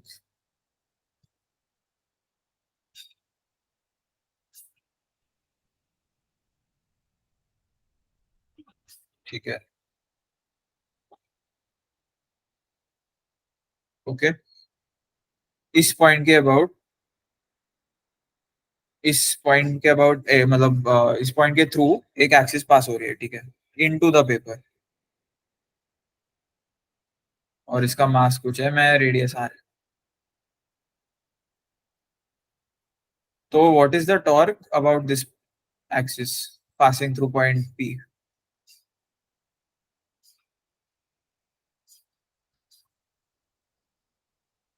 सर ये ये जो है इंक्लाइन का angle theta. mg sin theta r/2। Radius r है, आर आर बाय टू की। सर क्योंकि जो mg लगेगा वो तो सेंटर ऑफ मास पे लगेगा ना। हाँ, तो सेंटर ऑफ मास सेंटर पे ही होगा ना इसके। यस सर, इसलिए r/2 परपेंडिकुलर डिस्टेंस लिया ना उस एक्सिस से। अरे रेडियस आर है तो आर ही तो होगा। अच्छा हाँ हाँ हाँ, सॉरी सॉरी सॉरी सॉरी।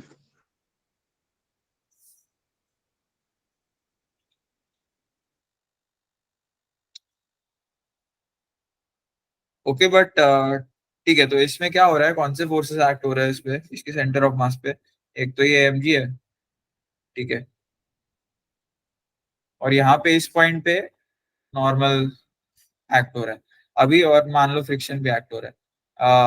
अभी इसमें इंपॉर्टेंट बात यह है कि क्योंकि इस एक्सिस के थ्रू ये दोनों फोर्सेस पास हो रहे हैं, ओके, फ्रिक्शन और नॉर्मल, तो उनका टॉर्क जीरो होगा, क्योंकि इन दोनों फोर्स वेक्टर्स का perpendicular distance from the axis is zero. So इसका बस एक ही टॉर्क होगा, वो है mg वाला, और वो उसकी वैल्यू क्या होगी, क्या एंगल कितना है, तो ये थीटा थीटा। ही होगा। तो r cross f, right, tau is equal to tau weight plus tau normal plus tau friction, 0 0, tau weight is equal to r cross f is equal to r into क्या क्या होगा,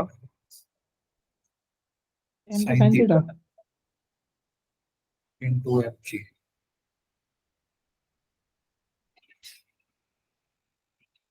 या फिर आप इसको ऐसे भी कर सकते हो कि ठीक है, mg का पैरेलल टू द प्लेन जो है mg sin थीटा कंपोनेंट है, तो फोर्स को आप mg sin थीटा लिख के r को आप r ही रहने दे सकते हो, वो फर्क नहीं पड़ता उससे, एज लॉन्ग एज वो दोनों परपेंडिकुलर हो जाते हैं। इस केस में मैंने रेडियस को परपेंडिकुलर किया टू द फोर्स, आप फोर्स को भी परपेंडिकुलर कर सकते हो टू द रेडियस। ठीक है, ओके। तो ये होगा आपका m g r sine theta, that is also very simple. अभी एक थोड़ा थोड़ा और मतलब इसी के ऊपर एक और क्वेश्चन करते हैं कॉन्सेप्ट क्लियर करने के लिए।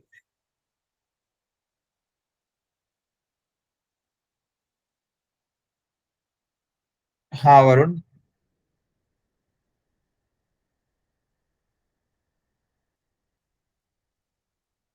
सर ये गलती तो हो गया ईयरफोन की वजह से।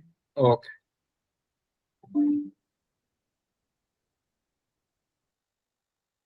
ओके। तो ये अभी मेरे पास एक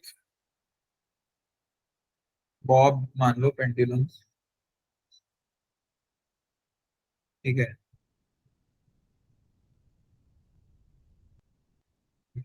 थीटा एंगल है, और उसको मैं ऐसे घुमा रहा हूँ,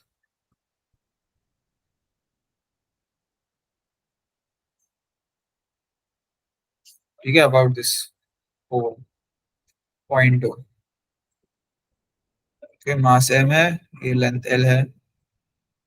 तो आपको फर्स्ट ऑफ ऑल ढूंढना है torque due to tension about point O, and also about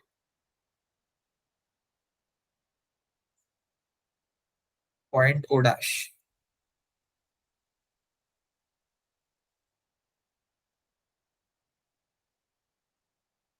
sir O क्या अबाउट तो T L sine theta cos theta.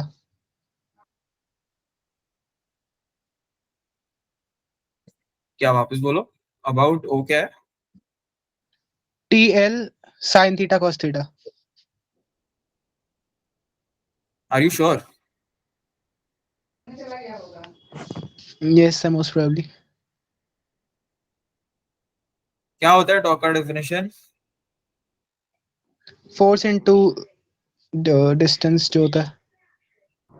F into R, perpendicular R into distance R. From perpendicular distance from the force vector.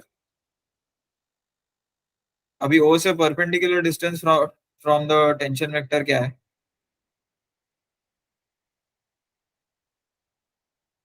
Sir O O dash वाली length जो है। Zero है ना, tension का vector जो है ओ से पास कर रहा है। अच्छा हाँ हाँ हाँ सॉरी। ठीक है, तो ये ध्यान रखना, फट से एकदम रिजॉल्व मत कर देना। आप अगर आप रिजॉल्व करके भी वैसे अगर देखोगे तो जीरो ही आ जाना चाहिए, क्योंकि एक कंपोनेंट इसका वर्टिकल होगा, तो वो T cos theta into L sine theta होगा, एक कॉम्पोनेंट हॉरिजॉन्टल होगा दूसरे डायरेक्शन में, तो वो एक T sine theta into L cos theta होगा। Yes sir. तो वो दोनों आप ऐड करोगे तो भी जीरो ही आ जाएगा टेंशन का। और इसीलिए मतलब ये जब पास हो रहा है इस पॉइंट से तो उसका टॉर्क जीरो होता है। अभी ओ ओ डैश से क्या होगा?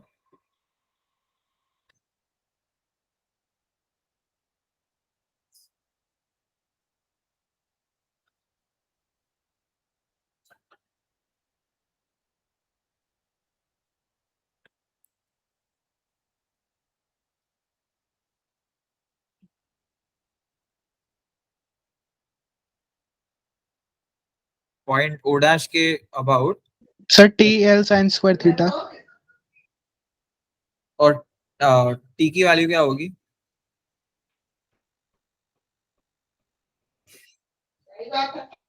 सर एक सेकंड वो निकाल लेता हूँ अभी 2 मिनट। हाँ,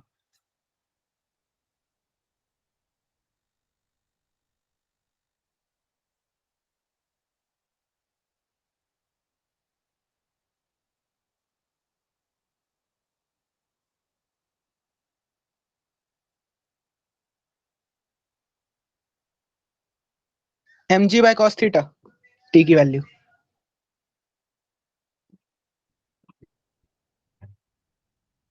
ठीक है,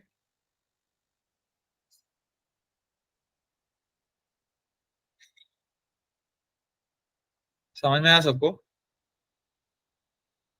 तो आपका टोटल आंसर क्या आएगा फिर? M g l sine square theta upon cos theta. Sine square theta होगा क्या वो? साइन थीटा कॉस थीटा होगा, चेक करो एक बार।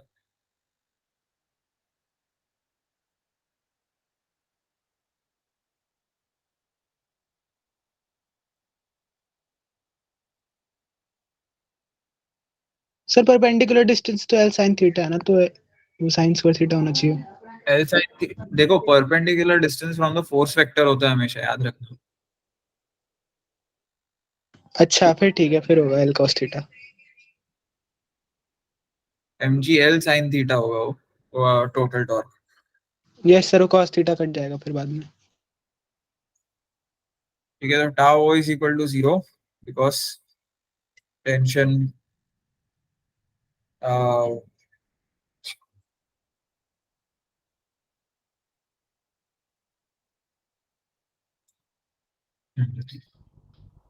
सर रोटेशनल वेक्टर इतना कॉम्प्लेक्स क्यों है?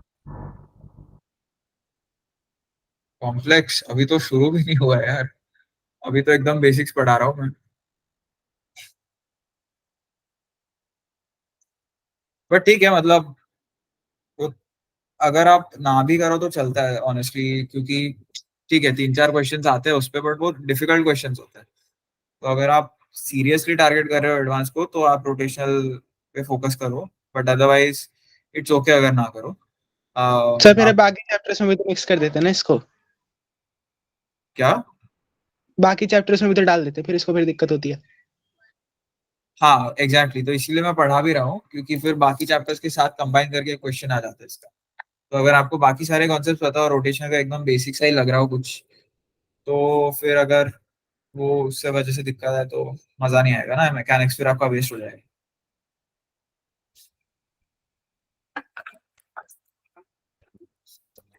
एनीवे, तो टॉर्क अबाउट ओ डैश अगर हम देखें तो मान लो ये कुछ आर है, तो आपका ये परपेंडिकुलर डिस्टेंस होगा, कितना होगा वो? ये थीटा है, ये आर कॉस थीटा होगा। ठीक है, yes sir.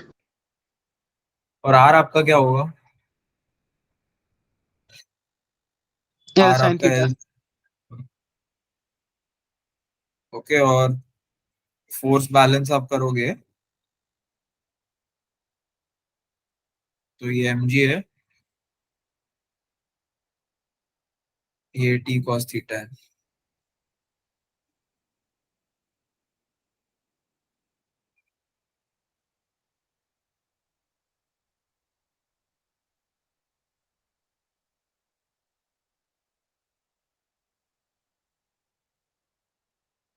t into r cos theta,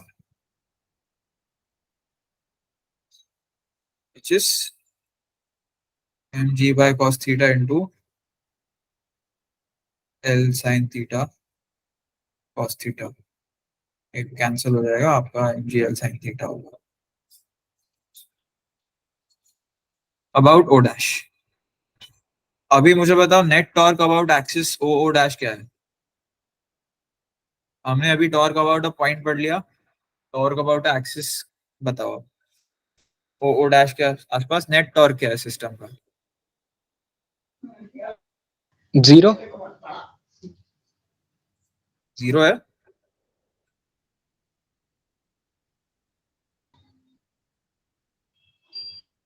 yes sir, क्योंकि फोर्स तो एक्सिस से ही पास हो रही है. करेक्ट. सो मतलब मैं नेट टॉर्क पूछ रहा हूँ, ग्रेविटी का भी.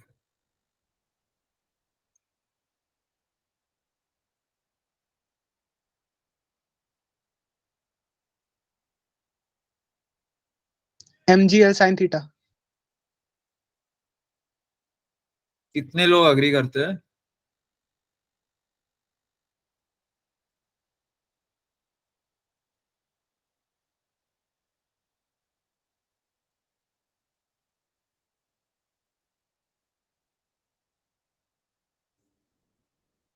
Answer is 0.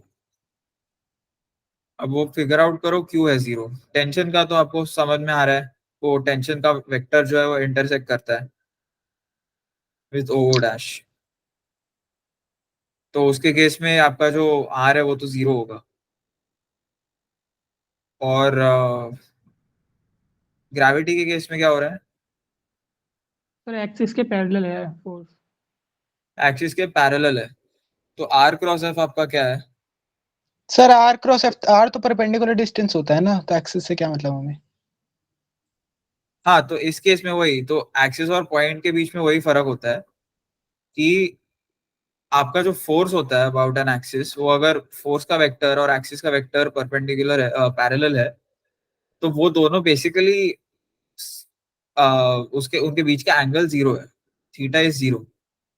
अगर मैं उसको थोड़ा डिस्प्लेस कर दूं, ओके,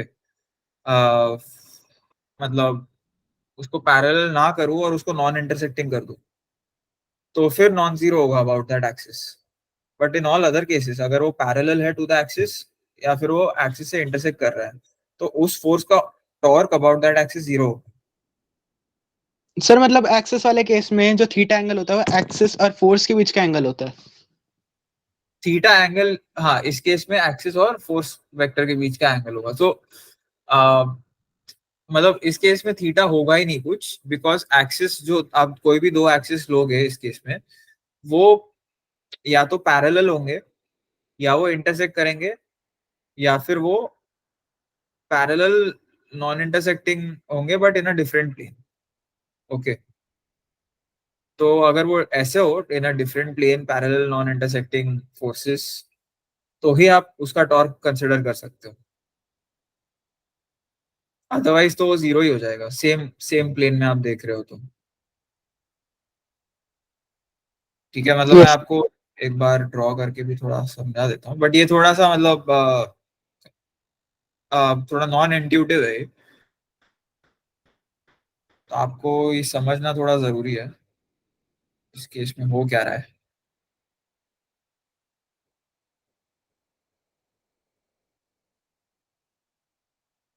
सर ओके, तो टाउ अभी क्या इक्वल्स हो टू रहा है? R, sir tau equals to r cross f से ये भी तो हम निकाल सकते हैं कि तीनों म्यूचुअल परपेंडिकुलर होने चाहिए. तीनों म्यूचुअली परपेंडिकुलर होने चाहिए. म्यूचुअली परपेंडिकुलर होना जरूरी नहीं है, बस डिफरेंट प्लेन में होना चाहिए, नॉन इंटरसेक्टिंग. मतलब सर कोई पैरेलल हो जाएगा तो फिर ये केस खराब हो जाएगा ना. आप तो पैरेलल और परपेंडिकुलर के बीच में भी बहुत सारे एंगल होते हैं ना. 0 और 90 के बीच में एंगल होते हैं काफी सारे. हाँ वो वाले केस चल जाएंगे, लेकिन पैरेलल वाला तो एकदम एलिमिनेट हो जाएगा ना. पैरेलल वाला एलिमिनेट होगा, तो it's not necessary for it to be mutually perpendicular, पर it should be in a different plane, it should not intersect with that. ठीक है, तो अभी इस केस में अगर ये mg आपका ऐसे लग रहा है और t आपका ऐसे लग रहा है, ठीक है, और आपका एक्सिस ऐसा है, राइट? तो इस केस में क्या हो रहा है, ये tau due to tension O dash is equal to 0 because tension vector intersects o dash, ठीक है? Tau O dash due to gravity is 0 because gravity vector is parallel to O dash. Uh, Parallel to O dash.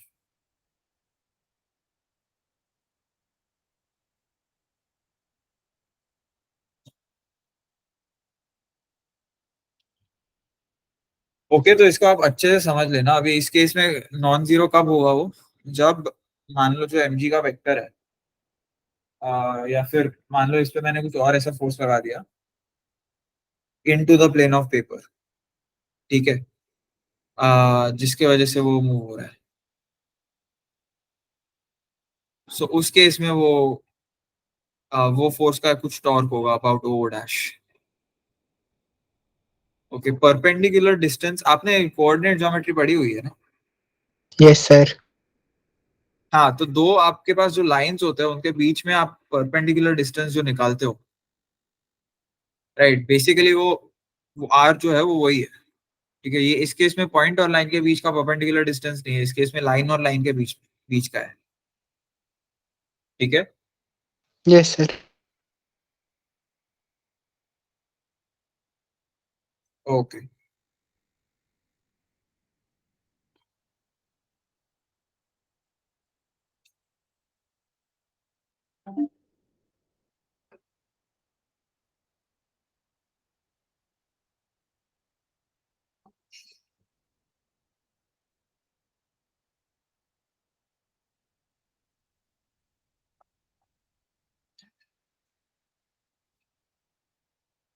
Next क्या पढ़ेंगे? Okay, torque और moment of inertia के बीच में एक relation होता है। सो एक रिजिड बॉडी के ऊपर जो टॉर्क लग रहा है उसका एक्सप्रेशन क्या होता है वो हम देखेंगे।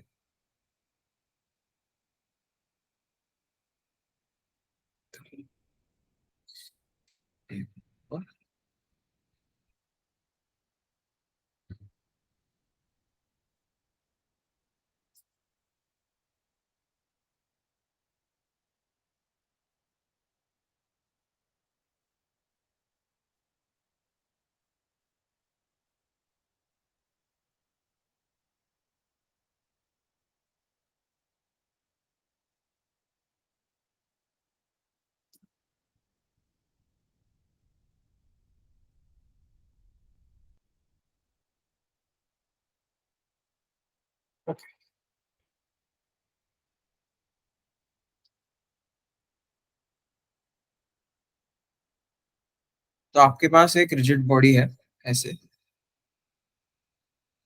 और इसके अराउंड रोटेट हो रही है वो, इस एक्सिस के अराउंड।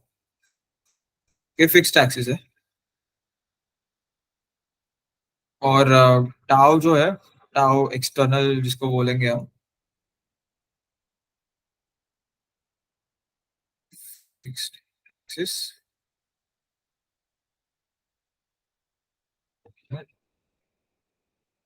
टॉर्क ड्यू टू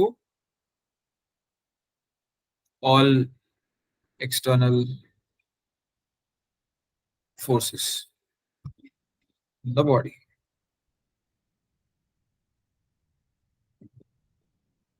ठीक है?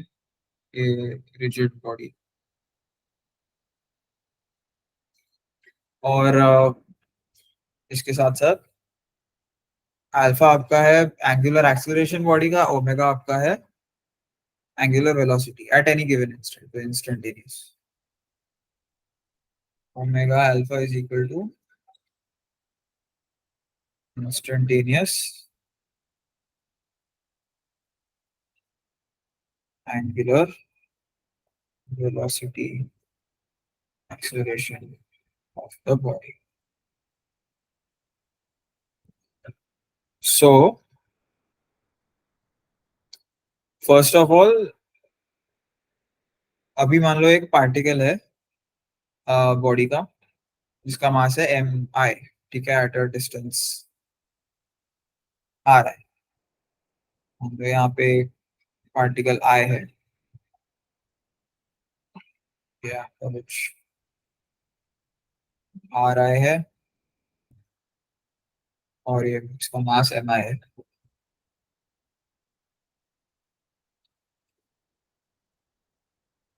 तो इसके ऊपर रेडियल फोर्स क्या लगेगा?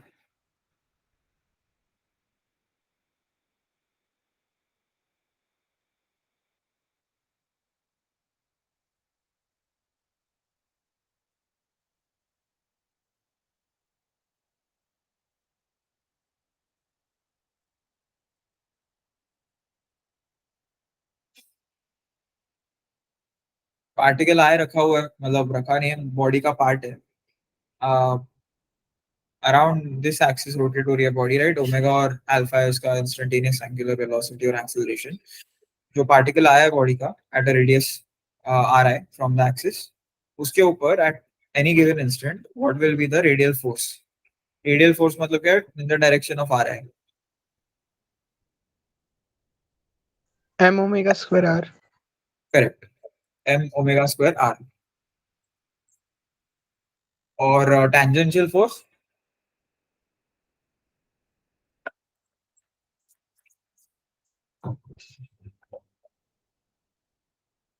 tau external upon r.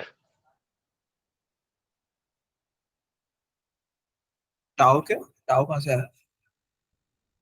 अच्छा ओके, वहां से बता रहे हो नहीं। सो टाउ तो okay, I get what you are saying, but आप इसके टर्म्स में बताओ, आर एम ओमेगा अल्फा के, सिर्फ पार्टिकल आएगी केस में। m into m alpha r.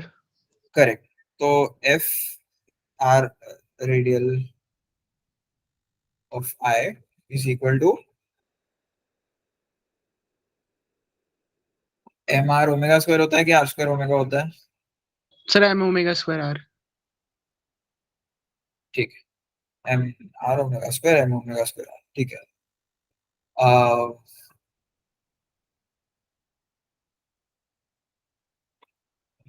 Towards the centre, f tangential आपका होगा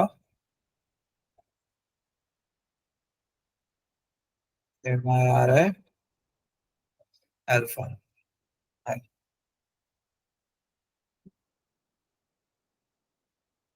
ठीक है। Yes, sir. अभी अगर मैं टॉर्क का इक्वेशन लिखूं about this axis of particle i, torque of i, वो क्या होगा? m r square alpha. Correct, m are square alpha. और इसमें क्या हो रहा है? एफ रेडियल जो है वो थ्रू द एक्सिस पास कर रहा है। ओके, सो उसका टॉर्क जीरो होगा at all given points. Radial force जो है वो थ्रू द सेंटर पास करेगा, तो उसका टॉर्क जीरो होगा, तो सिर्फ टेंजेंशियल का होगा। ओके, तो ये आ रहा है क्रॉस एफ आई है, और इस केस में वो टेंजेंशियल है, इसीलिए ये दोनों परपेंडिकुलर है, तो साइन थीटा 1 हो जाएगा आपका m i r i square alpha है। अब ये क्या होता है? I. ये आई, ठीक है। तो आपके पास एक रिलेशन है, वो है torque equal to I alpha. Okay, तो आप इसको जब सम कर दोगे,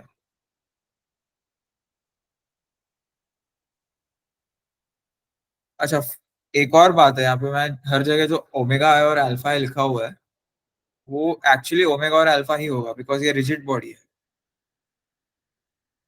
ठीक है, तो उसके हर पार्टिकल का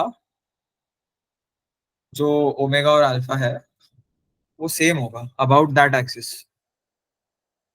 yes sir. Okay, relative distance between particles does not change, तो सारे पार्टिकल्स का ओमेगा अल्फा सेम होगा अबाउट दैट एक्सिस। तो अभी यहाँ पे क्या होगा, टाउ जो आपका टाउ एक्सटर्नल जो टोटल लग रहा है पूरे बॉडी पे, वो इसका समेशन होगा। ठीक है, summation tau i is equal to tau external is equal to summation I i into alpha.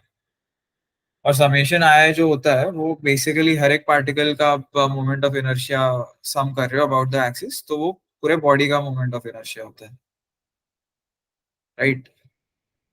सो आपका tau external is equal to I alpha, ये रिलेशन है। ठीक है,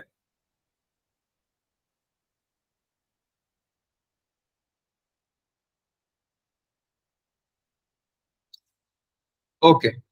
अभी इस पार्टिकल के केस में ये घूम रहा है राइट ओमेगा के साथ, तो अब जब घूमेगा तो कुछ एनर्जी तो होगी, राइट, मूव हो रहा है वो।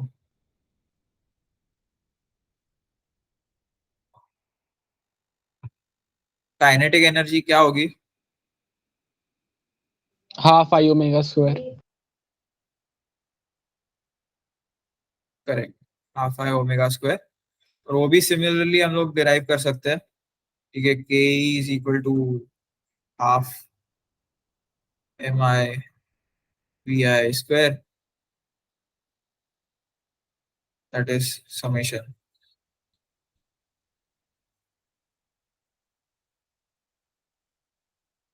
That is summation half m i r i omega square. Okay, और यहाँ से हाफ ओमेगा स्क्वायर बाहर आ जाएगा, summation m i r i होगा, that is half I omega square. ठीक है, ये काइनेटिक एनर्जी ऑफ रोटेशन होता है। तो आपको अभी ये क्लियर हो गया है कि टॉर्क कैसे कैलकुलेट करते हैं, टॉर्क और मोमेंट ऑफ इनर्शिया और अल्फा के बीच में क्या रिलेशन होता है, और काइनेटिक एनर्जी का एक्सप्रेशन क्या होता है in terms of moment of inertia and angular velocity. तो इसके ऊपर एक पुराने जे एडवांस का क्वेश्चन कर लेते हैं। अम,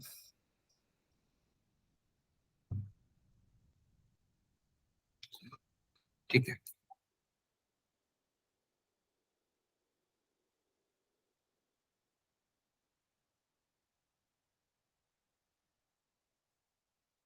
ये आपके पास एक डिस्क है।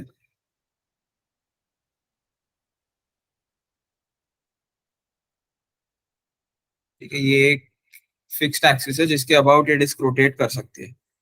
ठीक है, तो ऐसे ऐसे रोटेट करेगी, दिख रहा है वीडियो यस में? सर। ओके, अभी ये डिस्क का एम और आर है रेडियस, ये सेंटर है कुछ ओ, और ये डिस्टेंस है r/4। अभी मैंने इसके टॉप मोस्ट पॉइंट पे एक मास रख दिया। ओके, मास एम सेम एज डिस्क। ठीक है, अब मुझे बताओ कि जस्ट अभी यहाँ पे एट रेस्ट है, इसको मैंने स्लाइटली पुश कर दिया, ठीक है, इनटू द पेपर। अब मुझे बताओ कि at the lowest point of its motion mass m का स्पीड क्या होगा, स्पीड वेलोसिटी क्या होगा?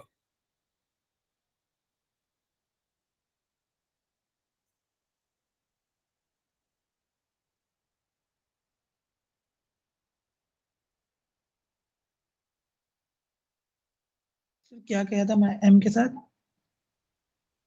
ये उसको मैंने डिस्क के ऊपर ऐसे चिपकाया हुआ है, ठीक है, और मैंने अभी पूरे डिस्क को जस्ट पुश किया है ताकि ये अबाउट दिस एक्सिस रोटेट कर जाए, ठीक है। तो ऐसी एक्सिस है, ऐसी डिस्क है, तो ऐसे ऐसे रोटेट करेगी, ठीक है ना, ऐसे। मतलब मैं ये फोन अगर मैं देखूं ऐसे रखा हुआ है तो ऐसे रोटेट करेगा, ठीक है। Yes sir. सर तो ऑप्शंस अभी दे दो है तो कुछ, क्या दे दो? अगर हिंट? ऑप्शन है तो कुछ दे दो।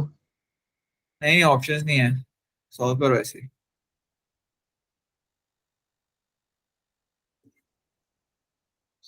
इसको मैं इंटीजर टाइप बना देता हूँ, चलो, इंटीजर या numerical type.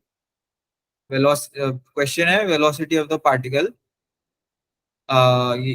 Linear velocity, right, of the particle at the lowest point, ठीक है। तो मान लो v इज इक्वल टू रूट एन जी आर,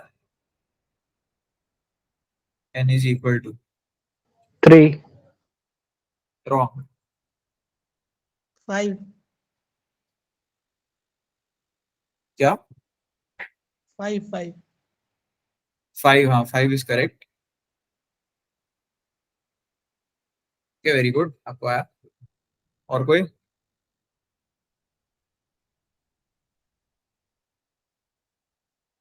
अरे यार हाँ सर 5 आएगा, सिंपल एडिशन में गलती कर दी।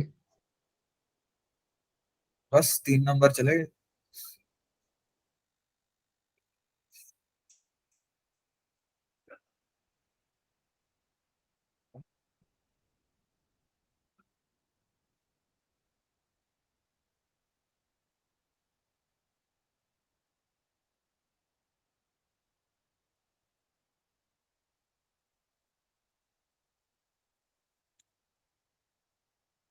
ठीक है, तो इसको सॉल्व कर लेते हैं हम लोग। इसमें करना क्या है? First of all, energy conservation, simple. Yes sir.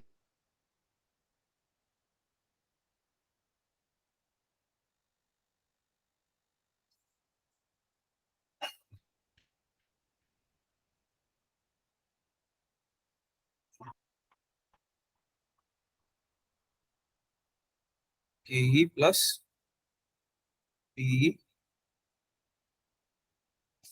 Is equal to constant, total mechanical energy is conserve. तो अभी यहाँ पे इनिशियली देखते हैं, इनिशियल के इज इक्वल टू 0, पी क्या है?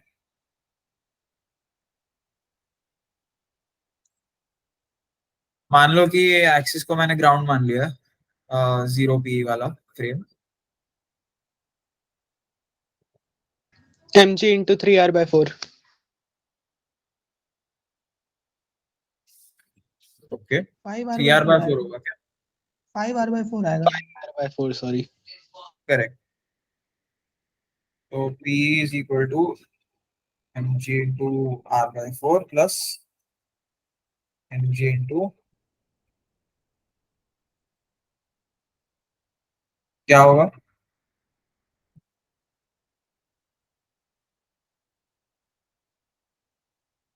ये टोटल पी होगा,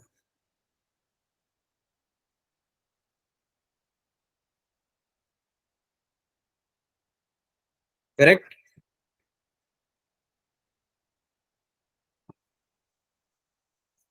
डिस्क का मास और ऑब्जेक्ट का मास।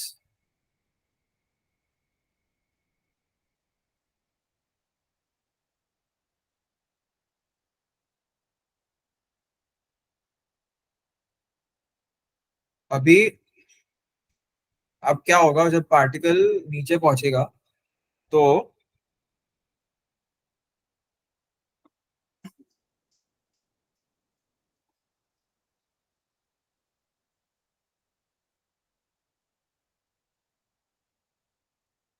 कुछ ऐसे दिख रहे हो,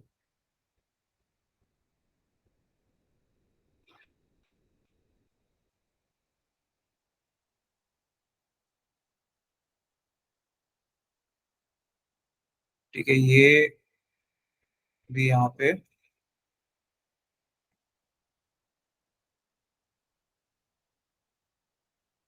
r/4 है,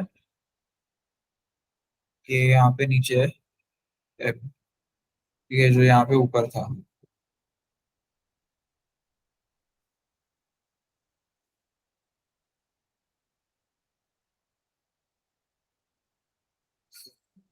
ओके, अभी ये कुछ ओमेगा से जा रहा है,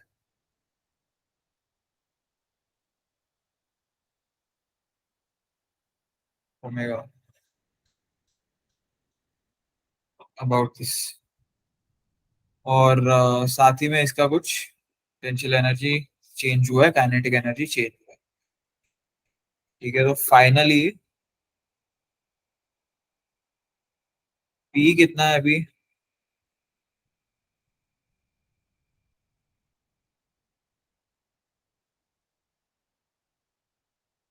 तो नेगेटिव में होगा क्या, सेम होगा मैग्नीट्यूड?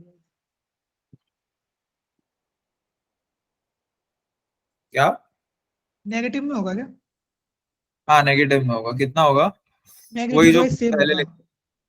हाँ, करेक्ट, तो ये mg/4 माइनस 5 mg/4। सर ये टोटल 5/4 mg/r होगा ना क्यों? सर, क्योंकि डिस्टेंस तो 5/4 ही है एक्सिस से, 5r/4। ये डिस्क का भी तो मास है। अच्छा ठीक है।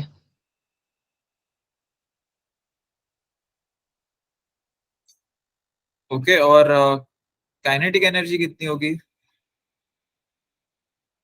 That is the main question.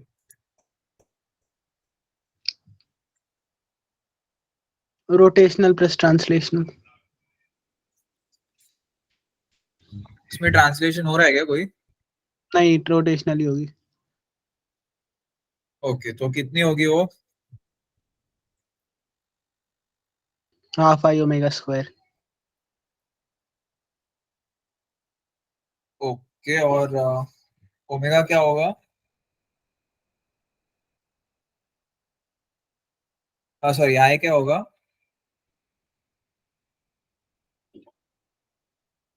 Sir वो तो निकाल लेंगे। बताओ।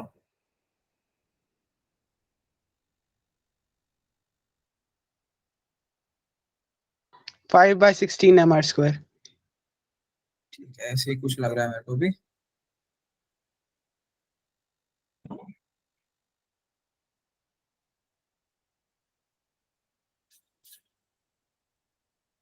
where I is equal to I disk plus I m mass। ठीक है, I disk क्या है? I cm plus I times whatever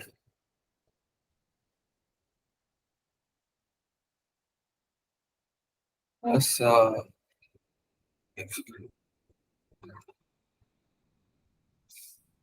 plus mass of disk into जो कुछ भी वो पॉइंट था वो p मान लो, p हो स्क्वायर। ठीक है, और I मास क्या है?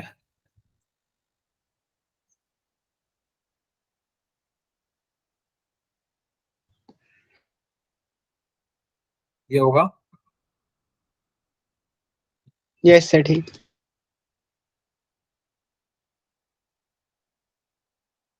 और ये p जो है वो r/4 है।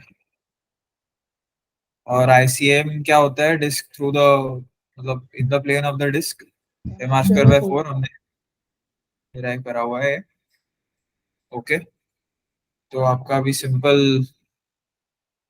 हो गया है काफी। सर आई इज इक्वल जब टू, पार्टिकल का पूछा है तो हम ये डिस्क के साथ क्यों कर रहे हैं, डिस्क के? एनर्जी तो पूरे सिस्टम की कंजर्व होगी, सिर्फ पार्टिकल की नहीं। Total mechanical energy of the system will be conserve. ठीक है, तो हम लोग, और वैसे पार्टिकल प्लस डिस्क का जो कॉम्बिनेशन है उसका पूरे का ओमेगा भी सेम होगा, क्योंकि साथ में जुड़े हुए हो, तो इफेक्टिवली वो एक रिजिड बॉडी के पार्ट है।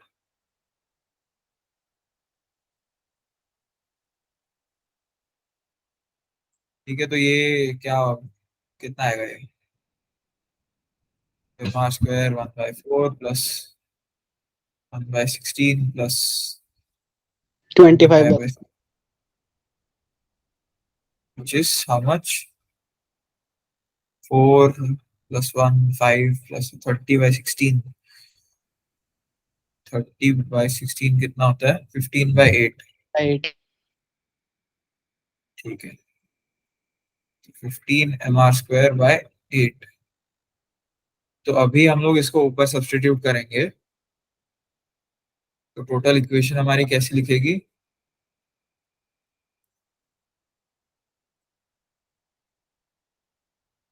mg r/4 plus 5r/4 is equal to minus mg r/4 plus 5r/4 plus half into 15 mr square by 8 omega square। Okay, अभी क्या होगा ये 3 mg r होगा शायद, चेक कर लो एक बार।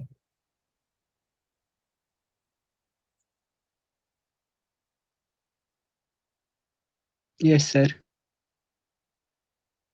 3 mg r is equal to 15/16 into mr square omega square. अभी ये यहाँ से m कटा r कटा और ये 5 हो गया। तो आपका ओमेगा क्या आया अभी? 4g bye √5r।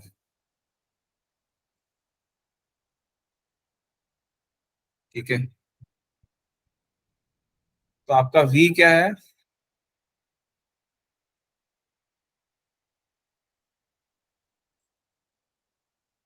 आपका जो पार्टिकल था वो जैसे एक्सिस के अबाउट रोटेट कर रहा है, वो 5r/4 डिस्टेंस पे था, राइट? Yes sir.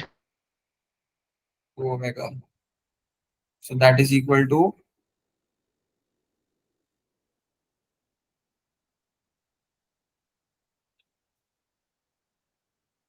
चाहिए पूरे का रूट होगा वैसे।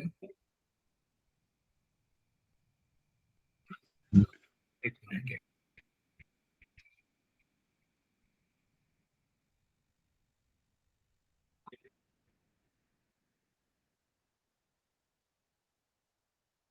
ठीक है, that this will be equal to √5gr।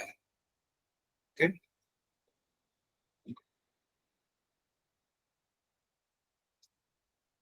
Clear? Yes sir. ठीक है, तो ये लास्ट क्वेश्चन था, एकदम परफेक्ट टाइम पे खत्म किया हमने आज। Very nice. नेक्स्ट क्लास में हम लोग थोड़े इसके और कॉम्प्लिकेटेड टॉपिक्स पढ़ेंगे। इंक्लाइन प्लेन पे मोशन कैसे होगा रफ सरफेस की वजह से, फ्रिक्शन की वजह से, और मतलब थोड़े और जी एडवांस वाले क्वेश्चन सॉल्व करेंगे प्रीवियस ईयर्स के। वर्क डन, पार्ट रिक्वायर्ड, वो सब, टॉर्क बैलेंस और मोस्ट इम्पोर्टेंटली एंगुलर मोमेंटम। ठीक है, तो ये सारे चीजें नेक्स्ट क्लास में कवर करेंगे हम लोग। Okay, conservation of angular momentum will be the topic for next class. Friday को होगी नेक्स्ट क्लास। अब अरुण आपने हैंड रेस किया हुआ, बताइए। सर इस क्वेश्चन में मैंने क्या करा था कि वर्टिकल सर्कुलर मोशन वाला वो कॉन्सेप्ट लगा दिया था। उसमें क्या है ना, जो नीचे मतलब जो पार्टिकल नीचे होता है उसकी वेलोसिटी √5gr होती है जो कंप्लीट करने के लिए, तो मैंने उससे 5 बोल दिया था और वो सही हो गया। हाँ, तो वो कौन से एक्सिस के अबाउट होती है वो भी एक बार देख लेना चाहिए। ठीक है, इस केस में एक्सिस जो था बीच में से पास कर रहा था, और दो अलग अलग ऑब्जेक्ट्स थे। ठीक है, एक डिस्क था और एक मास एम था उसके ऊपर। तो इसलिए आपको एक बार अच्छे से चेक करना था इसमें कि ठीक है, आप वो वैसे फॉर्मूला लगा सकते हो ½ mv² करके, बट m क्या है उसका और v क्या है उसका, वो मोस्ट इम्पोर्टेंटली, क्योंकि v अलग अलग होगा एट अलग पॉइंट्स, क्योंकि वो रोटेट हो रहा है। तो जो डिस्क का भी होगा वो अलग होगा और जो मास m का भी होगा वो अलग होगा, बट ओमेगा सेम होगा, इसीलिए हम लोग ने हाफ आई ओमेगा स्क्वायर से किया हुआ है. It is easier that way.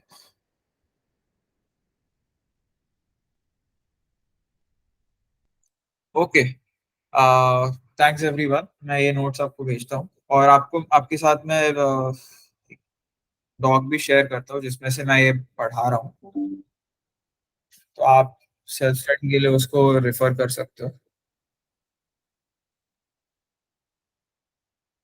चलो ठीक है, गुड नाइट. रिकॉर्डिंग में अभी ऑफ. बाय. Bye bye.